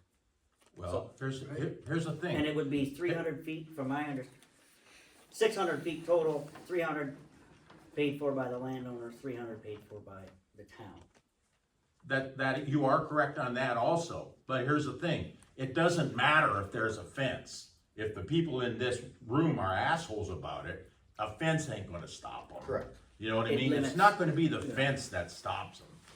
No, but it does, I agree, it puts it in the physical universe, which It is a does heck of a lot limit the better than not potential having it in for the physical universe. But further if I'm in discourse. your chair and I'm an asshole about it, I don't care if, I'm gonna go out there and move the fence.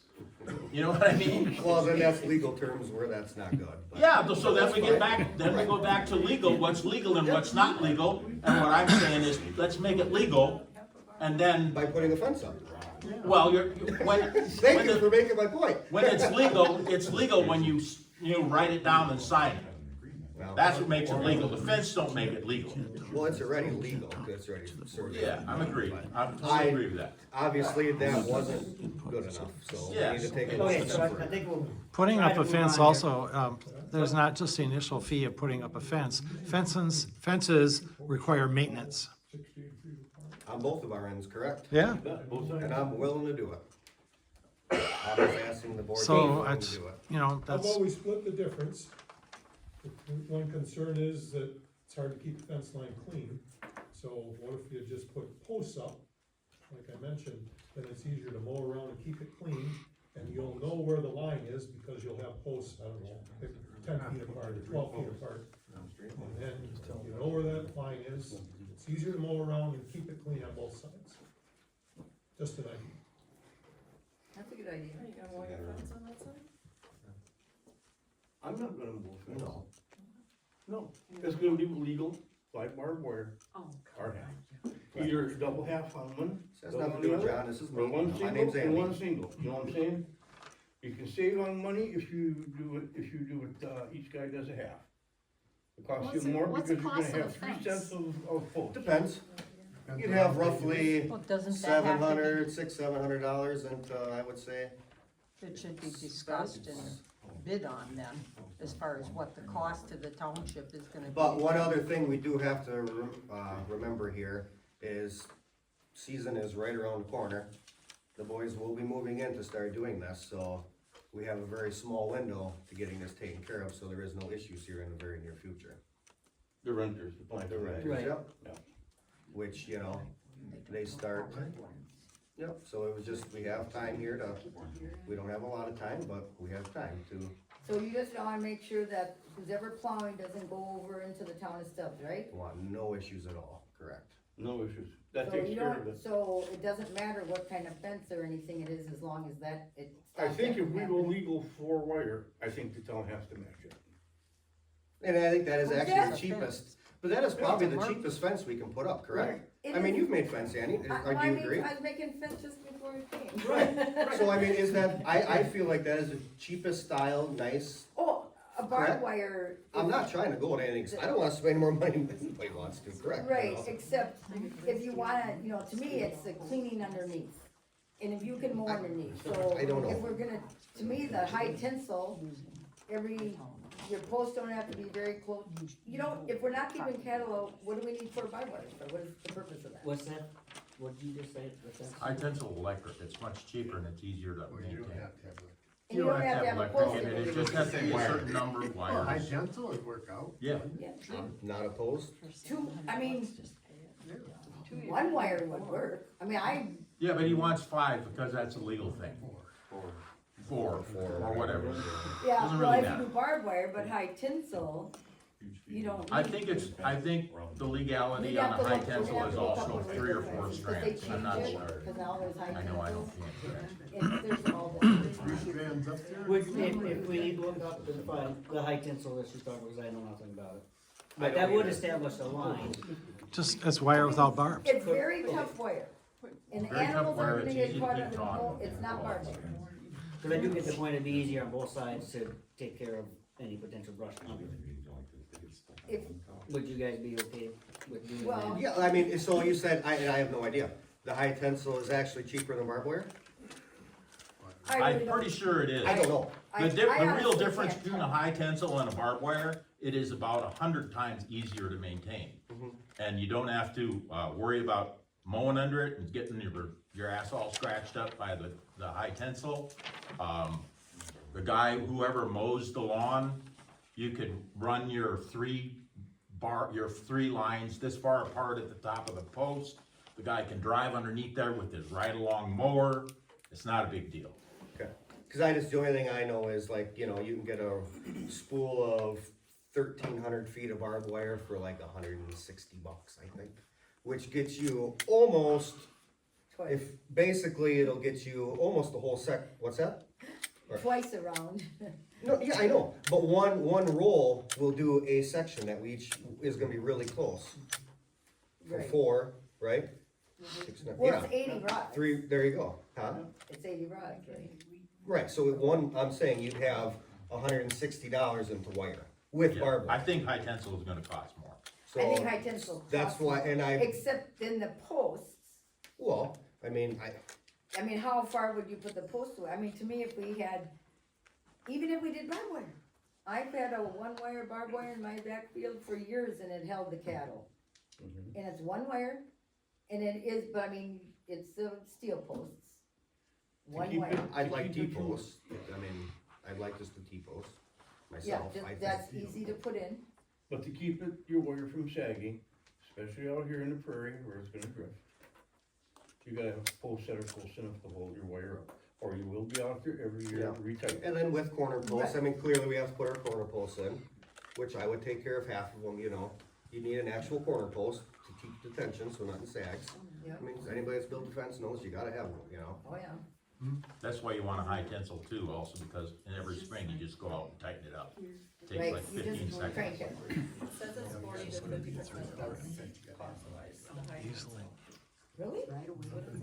Is what's that, Pam?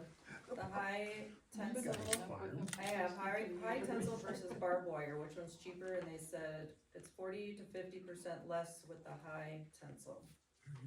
See, it's strong and you don't need the posts can be far apart. And then, yeah, you put on the crank on the end and when it sags, it's just a ratchet, you tighten it up. Per foot, it's 32 cents to 76 cents, and barbed wire is 48 to 81, so. Do we know what makes a high tensile legal? How many strands? I can't remember, but I looked it up when I put in high tensile, and it's legal. Oh, No, right, How many you think it's strands? like 4 or I think it was 3. 3? I don't know. When you first I don't started know. doing this video, did you have to ask permission or no? Just didn't. Well, I I'd be think, fine with that. I think before we 32 move, cents I a think foot. we need to Is that- look up what's legal, cause nobody here knows what's legal. Yeah. And Yeah, I I mean, know do that's- we even have, I mean, do we have to put one in the first place? Is that But I mean, 32 cents, say how many? high tensile is always legal. I can do it. 32 to 76.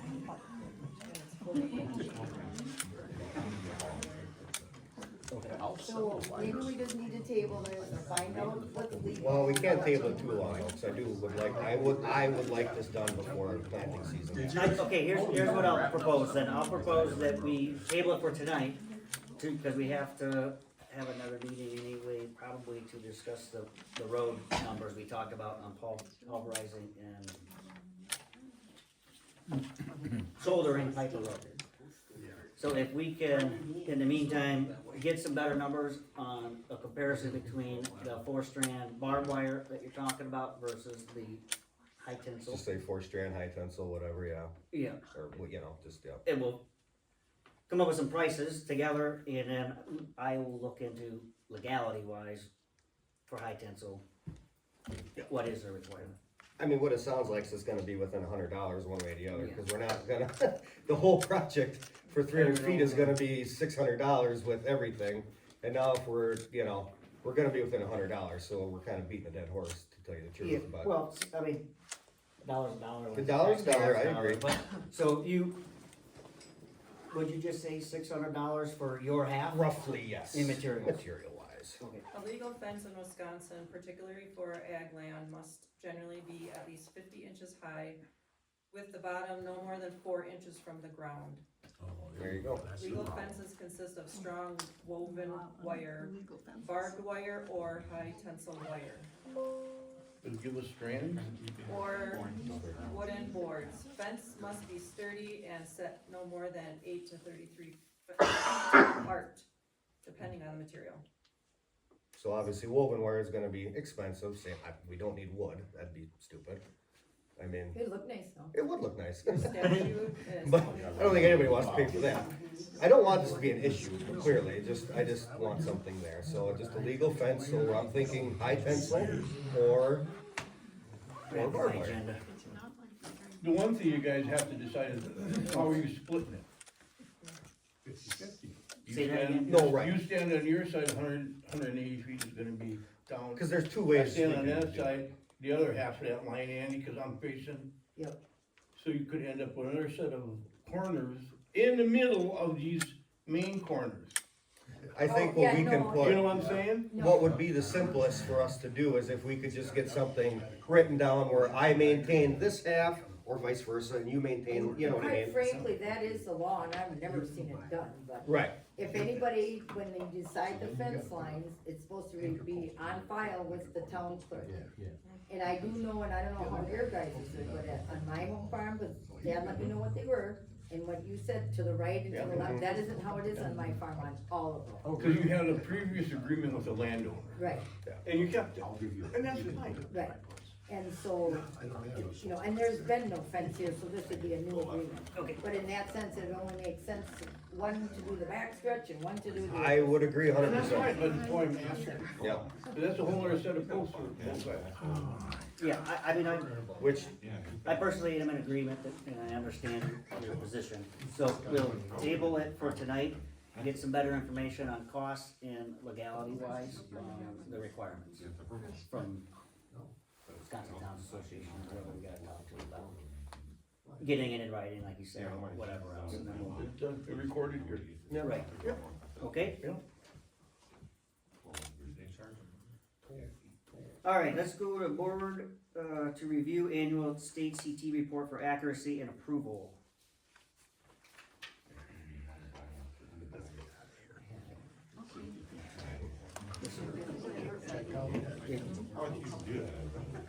What? Well, you know, I started and Carolyn and I are having a problem when she's gone and then I'm gone. And Get it, it to balance and it's not. it's not balancing. Okay. Now, and I mean, I don't know that, and actually, you know, there's things. How far off are we? Well, we haven't even got in that far, this is the first one. And when does this happen? Hopefully, maybe this week we can get it. File it with the state. Ideally, it would be all the figures you presented at the annual meeting on the 21st. They can get it done. Okay. And I just haven't had time to sit down. No, and I mean, there's been, it started right from the beginning of the year, cause actually Lynn had some wrong figures and Carolyn had to correct them and then I'm like, okay, well, when you get that corrected, then it's, you know, so it's been a mess. Okay. So we've been working on it. Okay, so we'll move that to Yep. potentially the annual meeting, the CT report, which is not Like I legal. said, the annual meeting, we don't do any business, any business, Okay, 15, okay. except for the, yeah. That's that. Or, I mean, our That's when next it's, meeting, this is yeah. before. So it'll be our main meeting. Yeah, oh, okay, yeah, sorry. Okay, all right, I review for changes to reinstate resolution 2021-1 guidelines for policy and ordinance advisory committee.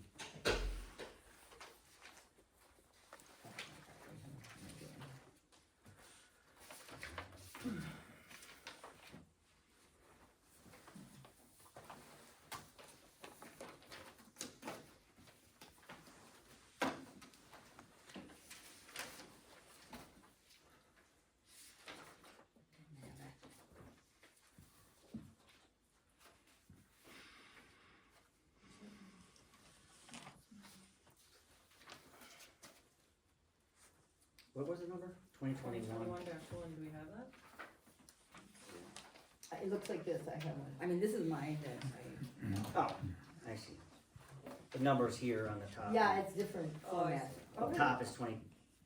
Oh, but the resolution. actual resolution itself, 2021-1. You don't have copies of that? They did. I mean, of the actual, Oh, no. right here.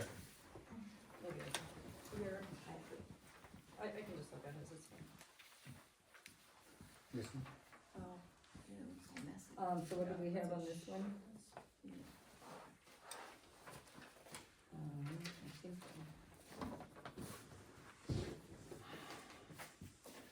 So I guess I'll just start the conversation with, I looked into this today. I have not reviewed this old policy completely. But my concern is limiting the liability on the town for additional committees with the past that we've had in the town regards to landfill negotiation committee had an issue that went to the district attorney and required, I mean, right? Yeah, that was that close. oh, the close The procedural matter. Yeah, okay. Okay, yeah.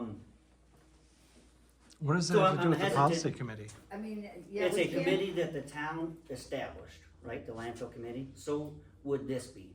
This is a policy committee though, but the Yeah, landfill but- committee, there's no comparison to what happened at that meeting and what we're talking about here. You It's guys, a committee that the you town guys, is responsible for. and you liable guys for. broke a Wisconsin open meetings law. Well, I'm not gonna say that because I tend to disagree and it was Well, it's the dismissed truth, according to my. whether you wanna not, if you don't wanna It was agree with it or dismissed, not. was it not, go Tom? Huh? My point is, it is a committee assigned or delegated by this board, which then makes this board or this town liable for that committee's actions, the policy committee. Correct? So, Okay. Well, we've had past issues with, procedural matters maybe not being done correctly and therefore potentially leading to legal battles that, and I've heard several in this room that attend regularly, concerns about our attorney fees and invoices going through the roof. So. I Annie, how would many suggest- concerns, or how many issues did we have with our policy committee in the past? I think there was some with meeting minutes, I've heard, not having meeting minutes. I mean, you know what? I mean, to be honest here, I'm sorry, but it was when Dave Volkendorfer was here, I'm gonna be, I mean, that was the issue. That was a Because total there issue. was no issue, and we can't freeze this town, because something happened in the past, we need to move on. Yeah, I We wanna can't move keep forward, doing exactly, this. but however, we have to learn from our past mistakes. You don't freeze government. I'm not freezing government by any means, or what you're trying to allude to there, because I have a proposal that I don't, look at, Wisconsin statutes, under Wisconsin law, a single board member can generally meet with a group of volunteers to draft policies without violating the open meetings law. You could meet with an ad hoc volunteer I know committee. that. Yep. She could, I Anybody could, can, that's without always- having to follow open meetings law and post it and do all that other stuff. Just to draft a policy for review by us as the board. Right.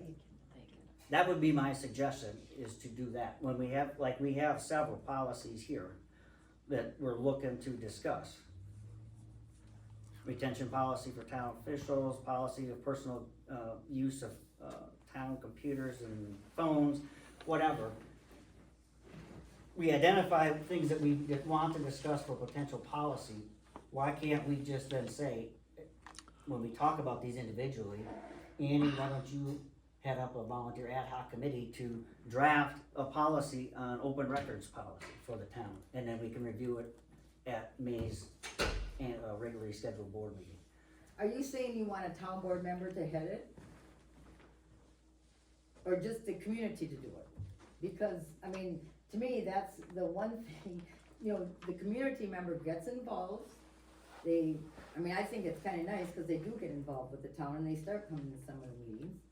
And then it takes a burden off the town board. Now, I do feel the town board shouldn't just let it all go to them. I think we need to do our own little investigating too.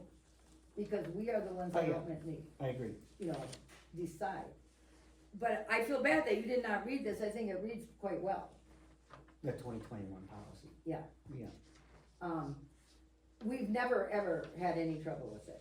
I mean, and Dave brought that up for whatever reason he brought it up, that there weren't some minutes, I don't know. Well, you know what, I have a whole book of resolutions, I might have the minutes at home, I don't know what happened, but I do know for a fact that Amanda's always, the minutes were done, we were talking, she's done, after the meeting's done, Amanda hit the button, and I could hear the thing going off in the office, the minutes came out, she put them in the file in the office, and it was done, and I don't know what happened, but she did that after every meeting. I guess my question to you is, what would be the harm in just asking a group of volunteers to review and draft a potential policy on whatever the matter might be, and it's not then designated by us as the board representing the town and making it an official delegation that has to has to abide by open meeting laws. And I would be fine with them, we'll talk about it in a minute, using the town hall to do that. But if we designate a committee and assign members, then we are liable for any potential procedural matters. But don't you want them to follow proper procedure? It doesn't matter, because they're just drafting a potential policy, they're not, Yeah, they're not drafting. they're not the deciding actual on one, putting they're it into making- action and making it They're official. making We, a suggestion. yes, right, To the board, and anybody in this room Yeah. could put together a group, yeah. you know, and do that now. So I don't see why, well, I mean, what would be the harm in doing it that way and Because you're not gonna limiting have our volunteers. potential See, risk? and I'm so tired of the word liability, I could scream. I don't disagree, but I mean, show of hands, who's sick of the attorney fees? The attorney fees had nothing to do with that, Policy. except one little fee, whatever, I don't know what lawyer was that? But it happened. It happened, And It did. I'm trying to help this town learn from past mistakes and limit our potential, when we could just as easy have ad hoc volunteer committees to head these up, to draft them. How were committees initiated in the past? Was it volunteers, like, I'll help, you'll help, and you'll help? Put your policy together, present it to you guys. Is that the way it was in the past, or am I not? No, you thinking know right? what, there was no committees in the past. Okay. I mean, actually, it was my idea back in the day to start one so that we didn't have as long a board meetings. I agree with that. I mean, that's why, and then they can bring a lot of this, you don't have to move on it at that meeting, we can review what they say, and then, so, I mean, this liability part, and if you do that the other way, I just wonder who's gonna do all this. Are you gonna get somebody to take one of them, are you gonna find different groups? We don't get that many people that come, and if the people that come. Well, I guess just based on my experience, the people that have been coming since I've started coming are just the same faces. So, I mean, It is, but if now you're gonna, if you're not gonna take a group of them and have them be the committee, now you're gonna break them up and then they gotta find somebody to be on their committee. Now you're gonna have 5 committees. And we had a hard enough time getting people on one committee or on one town board. I mean, I'm willing to meet, and whatever, take a hand, 3 of the 5 that are on here and work with a group, separately from a board meeting. I have no problem doing that, so, but it wouldn't have to, it would not require us to follow the Wisconsin open meeting laws at that point, because it's a volunteer thing. No. It's an ad hoc, it's not Our officially policy- delegated by the town. Our policy committee was strictly voluntary. It was. We posted, But this right we here made posted, it official, and it even says. let me committee finish, members let me must be finish. an We elector posted of the an town agenda Stubbs. for every meeting. There may have been a few minutes that were missing, I don't know, but as Amanda said, or as Annie said, Amanda always took minutes at the meeting, and they were done the time we adjourned the meeting, she had the meeting minutes printed already. The only issue that was caused from this was by a certain individual that used to be our chairman. And I don't know why you're gonna hold everybody else hostage because of one I'm not holding idiot. anybody. Yeah, you are, you are. Now, that's your words, and You are. I don't agree with it. You're but well, I don't care if you don't agree or I've tried to not. do what's best for the town. And But that's the what- truth. that's what And I people bet you, ask. there's a lot of people in here that would agree with See, me. right now, because you're in a disagreement with me, I wouldn't feel comfortable heading up a committee. How many because you're people gonna be- feel that, you're gonna be there was looking one for a individual reason that to- caused that issue? Want to raise your hands? You know what I mean? That was the issue. There's one individual that caused this whole problem. And you're gonna hold us all hostage because How of was I him. holding you hostage? I don't think he's holding you hostage. I have no problem with any group getting together to draft any policy and have the board. Then review why it. would you even bring up this horse shit about, Not having a steady one. liability? We never had we didn't have a problem with liability before, with our policy committee, not one. Take the word liability out of it. Go ahead, please. Just point of clarification. If it's an official committee of the board, you have to post the agenda according to the Open Meetings Act. Like I have to the library. have We a always finance did. committee, I have to post it. Like if somebody forgets to post it, it becomes your problem. We never forgot. And that's great. That But doesn't- 5 years from now, somebody else might forget. So what I think you're trying to suggest is basically the same thing. Do people get together, propose policies like they did in the past and bring it to the board? Yes. All you're doing is, we won't have it be an official committee, so we don't have to worry about the official rules. Correct. So that's the only difference.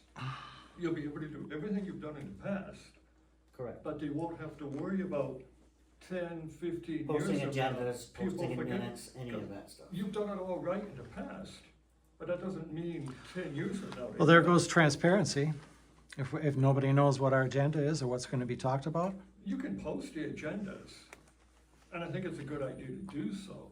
So it comes down to, if you want the open meetings law to apply to this, that's great. There's nothing wrong with that, but that's what the debate is about, I think. Correct.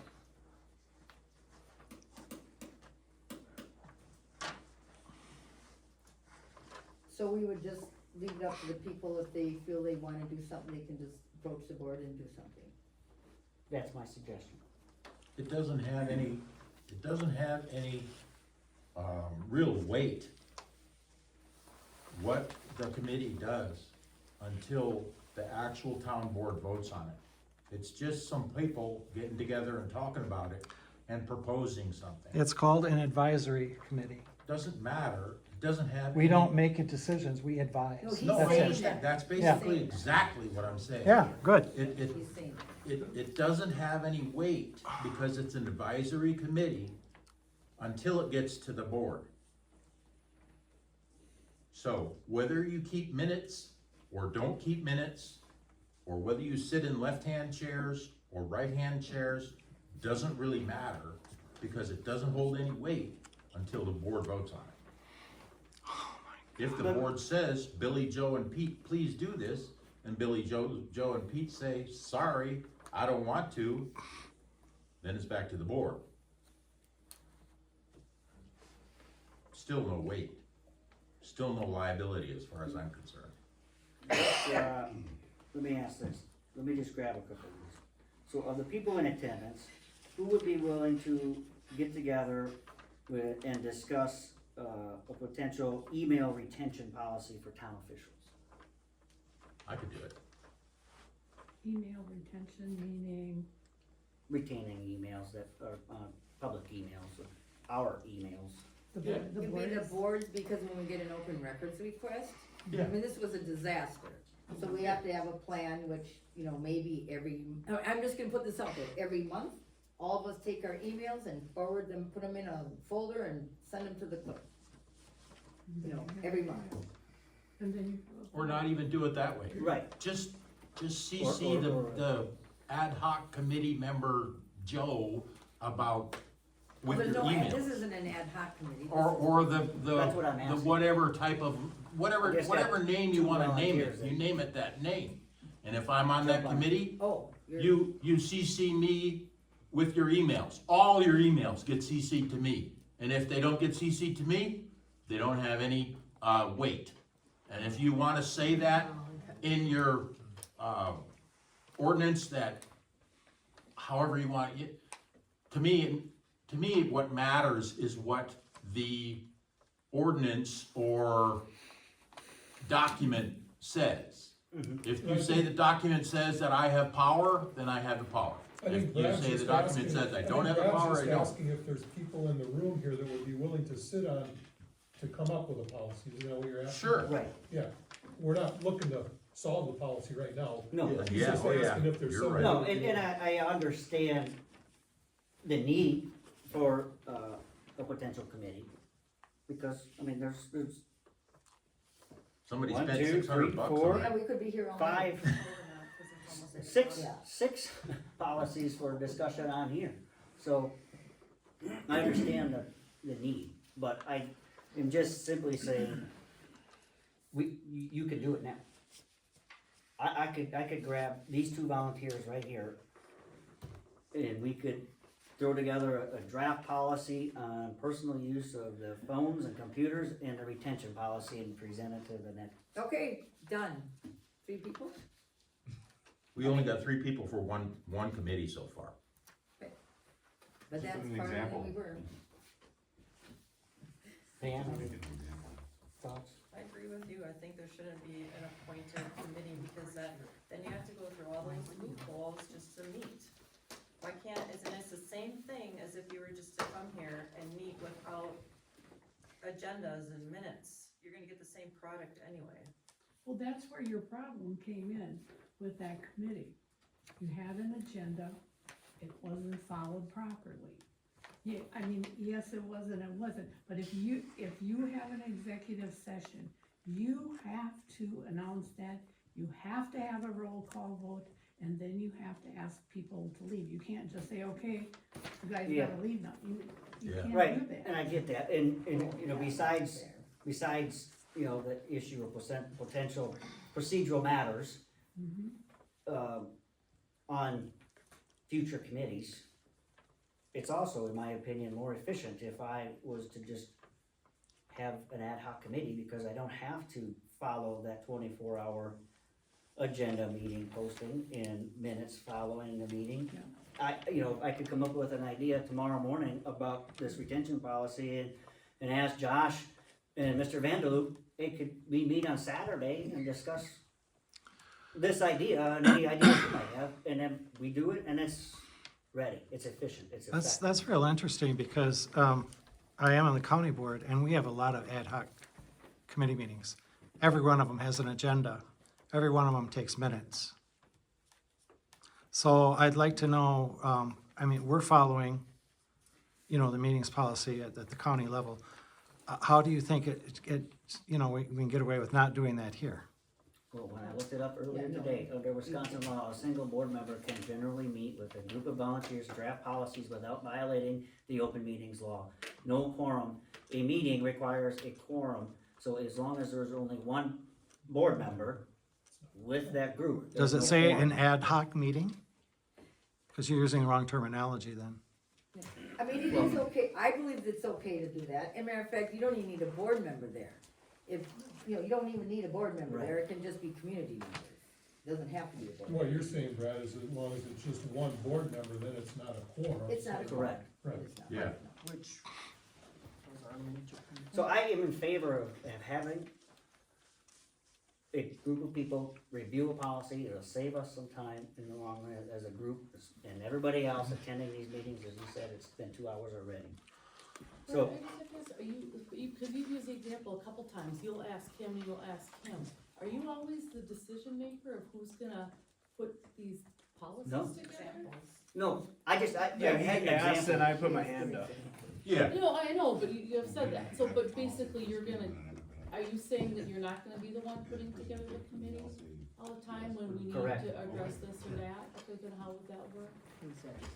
Well, right now, we could just simply save everybody some time, and I would save all of you some time, and I'll take these 6 policies and ask for volunteers who's willing to meet between now and next meeting to draft these policies, potentially, hopefully, with Caroline there towards the end of the draft, so we can get it typed up, but that's what I'm asking, and that's what I'm saying, or suggesting. Whoever raises their hand that's in attendance, or contacts me after the meeting because they saw it on whatever, or read the minutes, looking for volunteers, they're welcome to join us. So any number of people could be on the committee? I don't think there has to, why? There's a- More people, the better. Yep. More opinions. It'll take longer, as we have these meetings, but whatever, you know, it's the town's policies. And, I mean, yeah, and I mean, and actually, we did start a policy before, and I don't even remember what happened that we ended up doing that thing. Somebody complained about something, so we ended up making it official. I don't know, I don't remember the reason for that, because we used to just do it. And then what year is that one? 2021. Yeah, so we started in 2019, I think, and then something happened, so okay, we'll make it official. I don't remember what's what. And that's okay, and then, and that being said, I do have, you know, I will give you some copies of mine that I did some work on already, and you can. For these? For the open records I did, because I think it's really important we get that one going. Okay, so let's, move on then, so, that's my stance, So, so we'll, I mean, I would like to, And I mean, I here's- hope that works, is, you know, the policy committee is a set policy, and here's what I'll say, Annie, I is, hope that let's, works. if her and I are in agreement and you're kind of on the fence, let's try it for Yep. 6 months.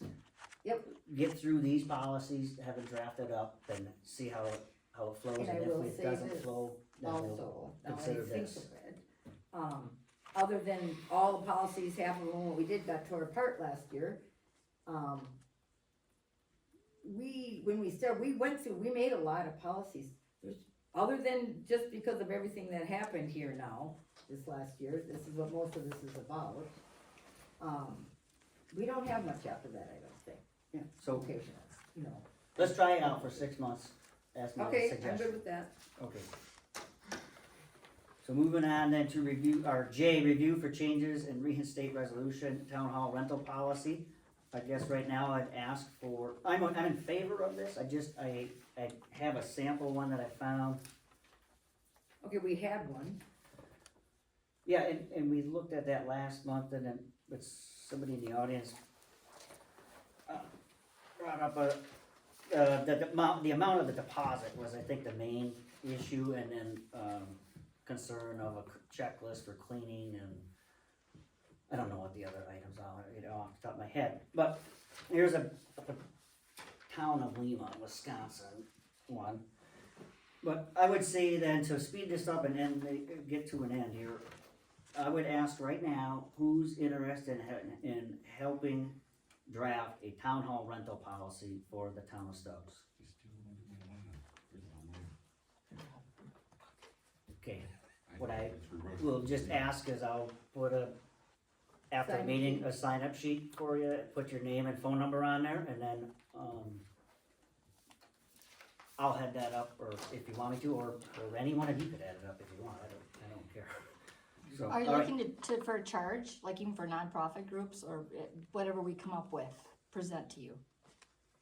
I think if it's a group like that, meeting to discuss this, to handle town business, there'd be no charge for a rental, right?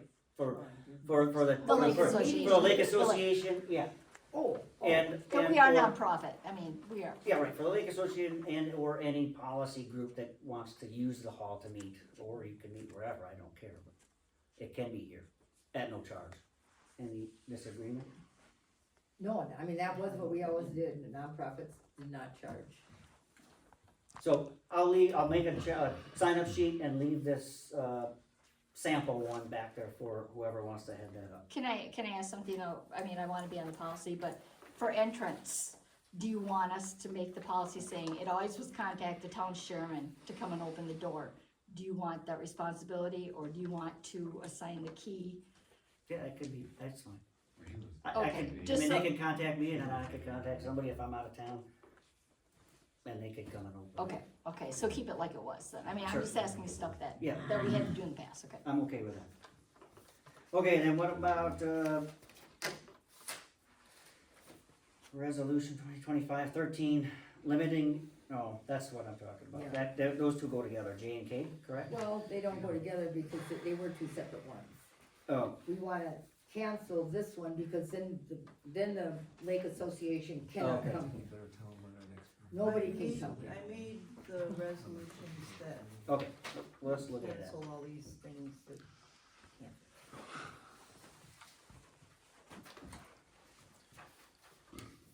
Alright, so it is cancel resolution 2025-13, limiting the use of the town hall. So this new resolution would be resolution 2026-3. The resolution would cancel 2025-13, which limited the use of the town hall. The town board of the town of Stubbs, Russ County, by resolution adopted by a majority of the town board with a quorum present and voting and proper notice having been given, resolves and orders as follows to cancel resolution 2025-13, which limited the use of the town hall to to town business and elections. The town clerk shall properly post and publish this resolution as required under Wisconsin statute 60-80. So I would motion to approve that resolution 2026, what's the number? To approve resolution 2026-3. That's what we're. That's great, okay, that's canceling 2025-13. Yeah, do you, actually, should we change that to -2, since we're not doing anything with this one right now? wait, you were working with 3, right? The town hall, limited town hall use. The, Okay, so the policy, the resolution that canceled the policy committee is remaining. I probably am. right, So, yeah, don't fuss with the numbers, that's fine, I'll make something else. No, but I'll sell it. okay, alright, so we'll stick with that number, 2026-3. Annie, made a motion to approve this, I'll second. All those in favor, say aye. Aye? So does that mean, just a question, on the 25th when we have our meeting, we're okay, we're a go? On the 25th of April for the Lake Association? Lake Association meet here on the 25th then. Of April, in 2 weeks? Yes. Or did you guys, okay, it's done, okay. Yes. Thank you, thank you very much. Brad, I have a question. I mean, if you wanna come up and unlock it, that's fantastic, and we appreciate that. I do have a set of keys and I'll pull off. So I'm happy to unlock it and take responsibility to make sure it's clean. I'm fine with When we leave, you're fine with that? Yes. Wonderful, thank you. I'll take care of it. Thanks, Val. Get that in the minutes. Okay, discussion. Open records policy, I'll put a thing over there, anybody interested in being part of that policy? Alright, so we'll have a sign up sheet for, open records policy, letter L. Discussion on email retention policy, would that same I committee? think you were making that part of another one, weren't you? And you can make them separate. Them two, How about M this? and N. Anybody who's interested in looking at then, L, open records, M, email retention policy for town officials, N, discussion on policy, creating a policy for personal use of town computers and phones, and then, discussion on policy on town lawyer communications. So those 4, any volunteers willing to look at all 4 of those? Okay? I mean, that might take some time. I do think the adoption of an open records policy will be quite a simple one. Okay. And it should be done soon, 'cause by law, we're supposed to have it. Okay. So, at least that could be the priority there, because that really needs to Okay. get in there, I think. Fair enough. And then discussion on succession plan for the chairman, clerk, treasurer, and head patrolman. I'm okay with coming up with one. I know there was one. It was updated. It needs to be updated all the time. Yeah, do we, I didn't get to this. The other one was canceled anyway, but it doesn't matter because it was outdated. We just need to. You should just plug in the names from the old one. Well, we Plug in canceled, new we names. canceled the old one, so we'd have to bring it back again. That's what Okay. we got You want the canceled. clerk to just bring that to the next? Yeah, I would- why I don't would- you just do that, and then we'll just, we don't need that to go to committee. Okay. Discussion on our town website content and, what the residents would like to see on it. Any input beyond what we discussed? Wouldn't that be something for the annual meeting to ask That would be people? good, and then maybe Josh could be on that committee. Yeah, I guess I am the committee right now. He could head that up, I mean, just to see if there's something other people, they want, I don't know. Okay, so we could maybe post that we're looking for volunteers to join Josh on the website committee. So we post what, on the website? I mean, just, if Or, there, or even just in the minutes. That we're asking for volunteers. They can contact me and I can point them in the right direction. you know, that would be nice to put on the, for the annual meeting, see if there's something people like, Sure. just see what people want to see on our website. Okay. You know, Well, even for some of these policies, if there's a lot more people coming to the annual meeting, maybe they'll wanna volunteer on Oh, some of them. We should yeah. have the sheets out when, at the annual meeting. yeah. that- Somebody might really be good at open law or whatever committee, you know? Yeah, that's a good idea. Alright, so we're good with that, Q. Are authorized PROAC to clean out the porta potty at the recycling center. I called them, the cost would be $150, just need to approve that. I make a motion to authorize Brock to clean out the porta potty at the recycling center for $150. Second. Okay, motion made by Annie, seconded by Pam for $150 to PROAC Sanitation to clean out the recycling center porta potty. All those in favor? Aye. Aye. S, authorize the training fees, we did this, we just don't need that one, Yep. right? Right. Authorize the second year of clerk college online training, $499. I'm all for it. That's you? Yeah, I did that last year, Yep. it's like that online Yep. course done by UWB. Sounds good. I make a motion to authorize the second year of clerk college for Carolyn, online training, $499. I'll second. Okay, motion made by Annie, seconded by Pam for spending $499 on the second year of college, clerk college online training for Caroline. All those in favor? Aye. Aye. Aye. You authorize $53 for the spring clerk training in Ladysmith on May 18th. I'll make the motion to authorize $53 for the spring clerk training in Ladysmith on May 18th. I'll second it. Okay, motion made by Pam, seconded by Annie to spend $53 for the spring clerk training in Ladysmith on May 18th. All those in favor? Aye. Aye. Authorize $100 for the clerk's bond from Dairy State Insurance. I'll make the motion to authorize $100 for the clerk's bond from Dairy State Insurance. I'll second it. Motion made by Pam, seconded by Annie to spend $100 for the clerk's bond from Dairy State Insurance. All those in favor? Aye. Aye. Aye. 12, clerk update on landfill passes and building permits. So the landfill passes were replacements for Sierra Lee and Brent Carlson. That was $5 each. Bill Baker got a temporary pass to last until the 1st of May to clean out that house over there on River Road. And that's all I have. I think we already announced the building. Yep. There was a building permit, but we announced that last month. Last month we had that. Yeah, so that's all I have. Okay, thank you.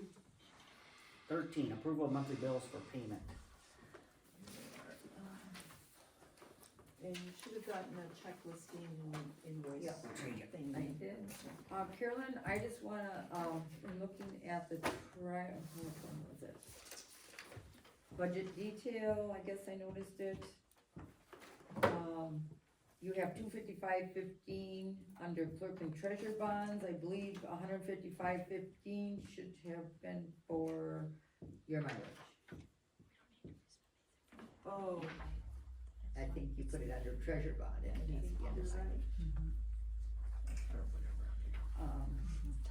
So that. Oh, and I just gonna ask you, other cemetery expenses, was that Reese Across America, the $659? Probably, yeah. okay. What was that? Did he ask for them? Did Rick come to a meeting and ask for them? There should not be no expense for Wreaths Across America, that's all donations.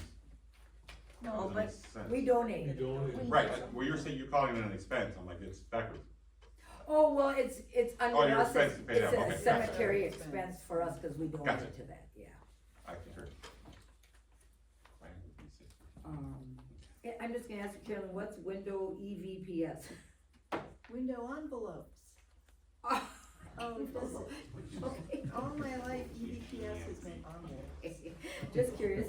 Window envelopes. Okay. I think in there. And you got a bill from Monroe Truck Equipment? I did.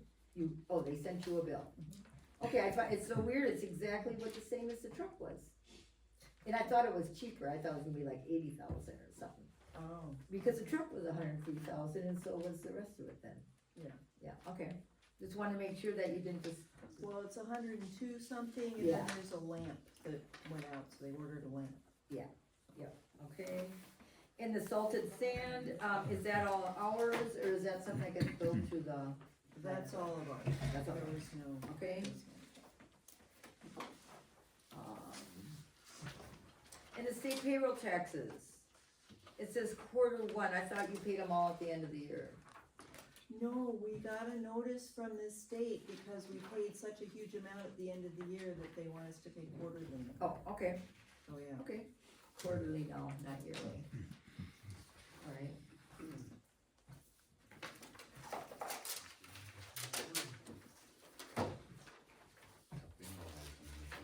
We should make copies for you guys.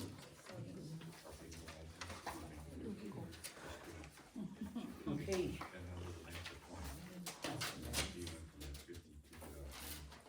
Review bills paid using a sort of, are we, good on the bills?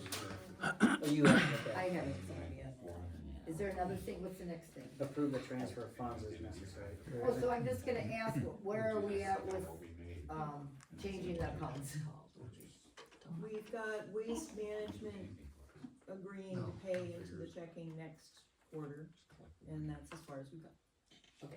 I got a We're letter still from the kind of bank, so we're gonna kind of come To up deal with with a the plan. state. Yeah. Cause we just got a state deposit too, so it'll be another 3 months, but anyway, we'll get it all Yep. taken care of. That is a pain. But I would It like to say, regarding transfer funds, now we have enough money in our checking to pay the bills tonight. What I wanna ask or recommend, I did call on the savings, we need a minimum of $200 in our savings account to not incur fees. My recommendation would be to transfer like $4,600 out of the $4,800 from savings to checking, so we double our interest. I think that's a great idea. Yeah, I mean, yeah, because we don't do anything with them, right, Right. so, Do you need a Right, we'll motion? do it yeah, tomorrow. Thank yeah, you. she should get a motion. How much again? $4,600. And that'll leave us with 200 and change. To transfer that from, Transfer 4,600 from savings to checking. to checking. I'll make a motion to transfer 4,600 from savings to checking. I'll second it. Okay, motion made by Pam, seconded by Annie to transfer 4,600 from savings to checking. All those in favor? Aye. May 11th. Okay, May 11th is the, Do you move to approve the bills? She's. I'll move, I mean, I had looked at, I just wanted to see some of the bills, but, Do you want We to can be part motion of to. this motion to transfer? Oh, with this? You know what I mean, approve the bills and then transfer the money, or do you want two different motions? It Well, could be we- two You can do different, two different motions. yeah, it could be two.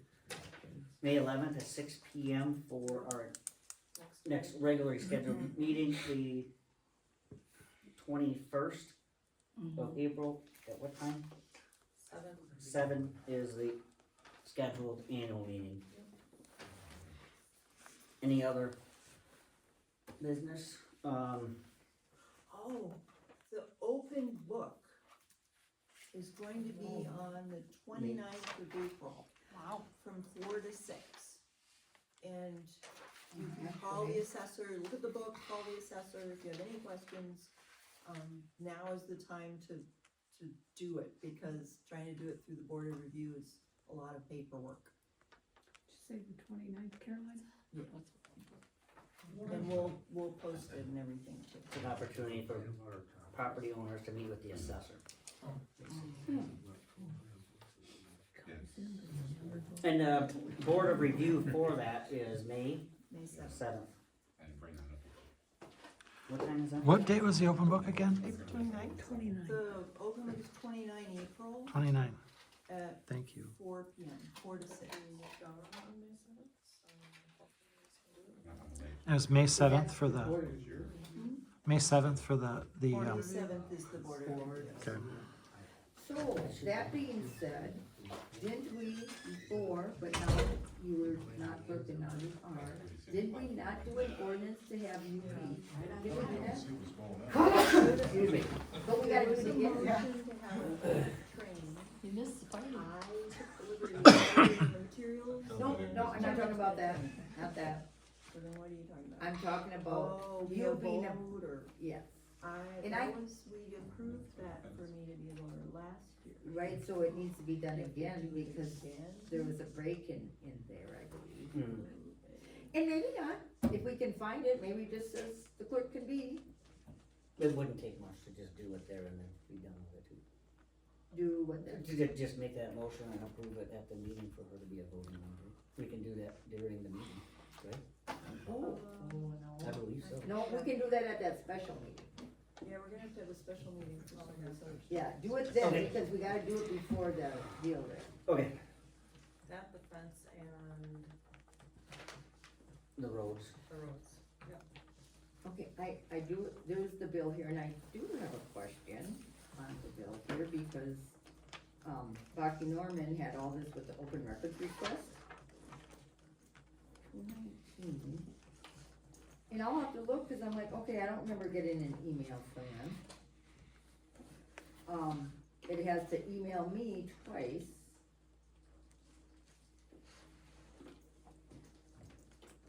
Well, I'm gonna have to look, I don't remember getting emails. Do you wanna hold that payment out? Yeah, I wanna know, well, and then you tell the truth, what he was supposed to email me, I didn't think he ever did, I'll look back, but I must have missed it. So I do, cause I would like him to answer that, because I'm like, Set it what? aside Why is and- there two things with me, and it's $82? So, I mean, I guess I would like to hold that till we have clarification on what that is about, Yeah. Okay. on that one. So we have a motion to approve the rest, minus the, was it Baki Norman? It was Baki Norman, yeah, I think that was the, I'll make a motion to approve the bills. Payments, bills? Yeah, Minus all Bobby the- Norman. yeah, minus the Baki Norman bill. Okay. I'll second. Yeah, brain fart, sorry. Payout motion to approve the bills minus the Baki Norman one, so we can get clarification on that. I second it, all those in favor? Aye. Aye. All right, we set date, I don't need to make, but just put you in contact, Craig, were you gonna get we talked about it earlier today, number for putting a sticker on the new truck? Oh, yeah, from, Okay, and Sean Nagel does that, and Bruce, so if you Oh, wanna okay. talk to him, we I can. got a sign shop, I mean, I can do both sides and put it on for like $30 or something. Whoa, well, there we go. it's done deal. I said 35. So if you just wanna touch base with him to get what you want. Well, you can look at the style that we got on the other truck. Okay, I did all the Village of Bruce ones, so it's, should be, but I can make whatever, I have a sign shop. Well, yeah, you might wanna look at what's on the other one. Okay, and do, We'd like to have something similar.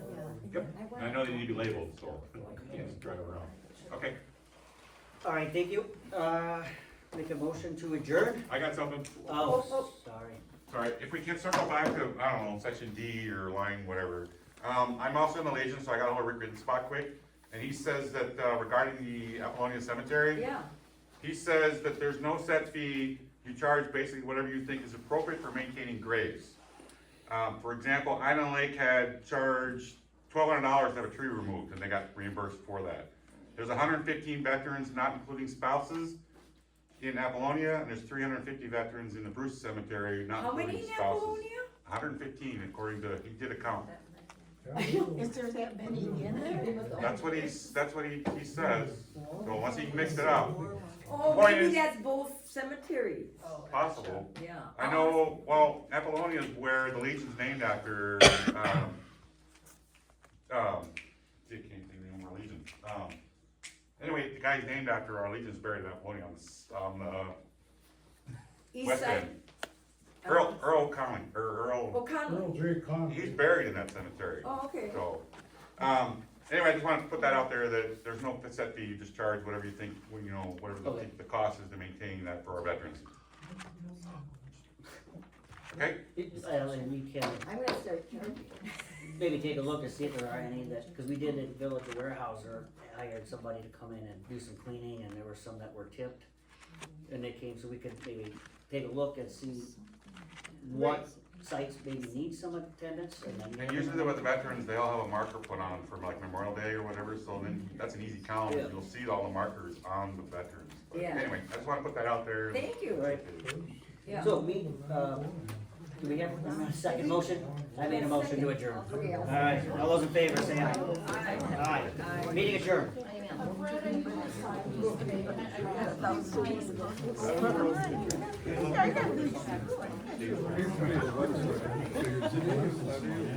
I will, just let me get a sheet of paper over here. I'm having to deal with a lot of that at the library, so. Typically what I would do is after the website is a certain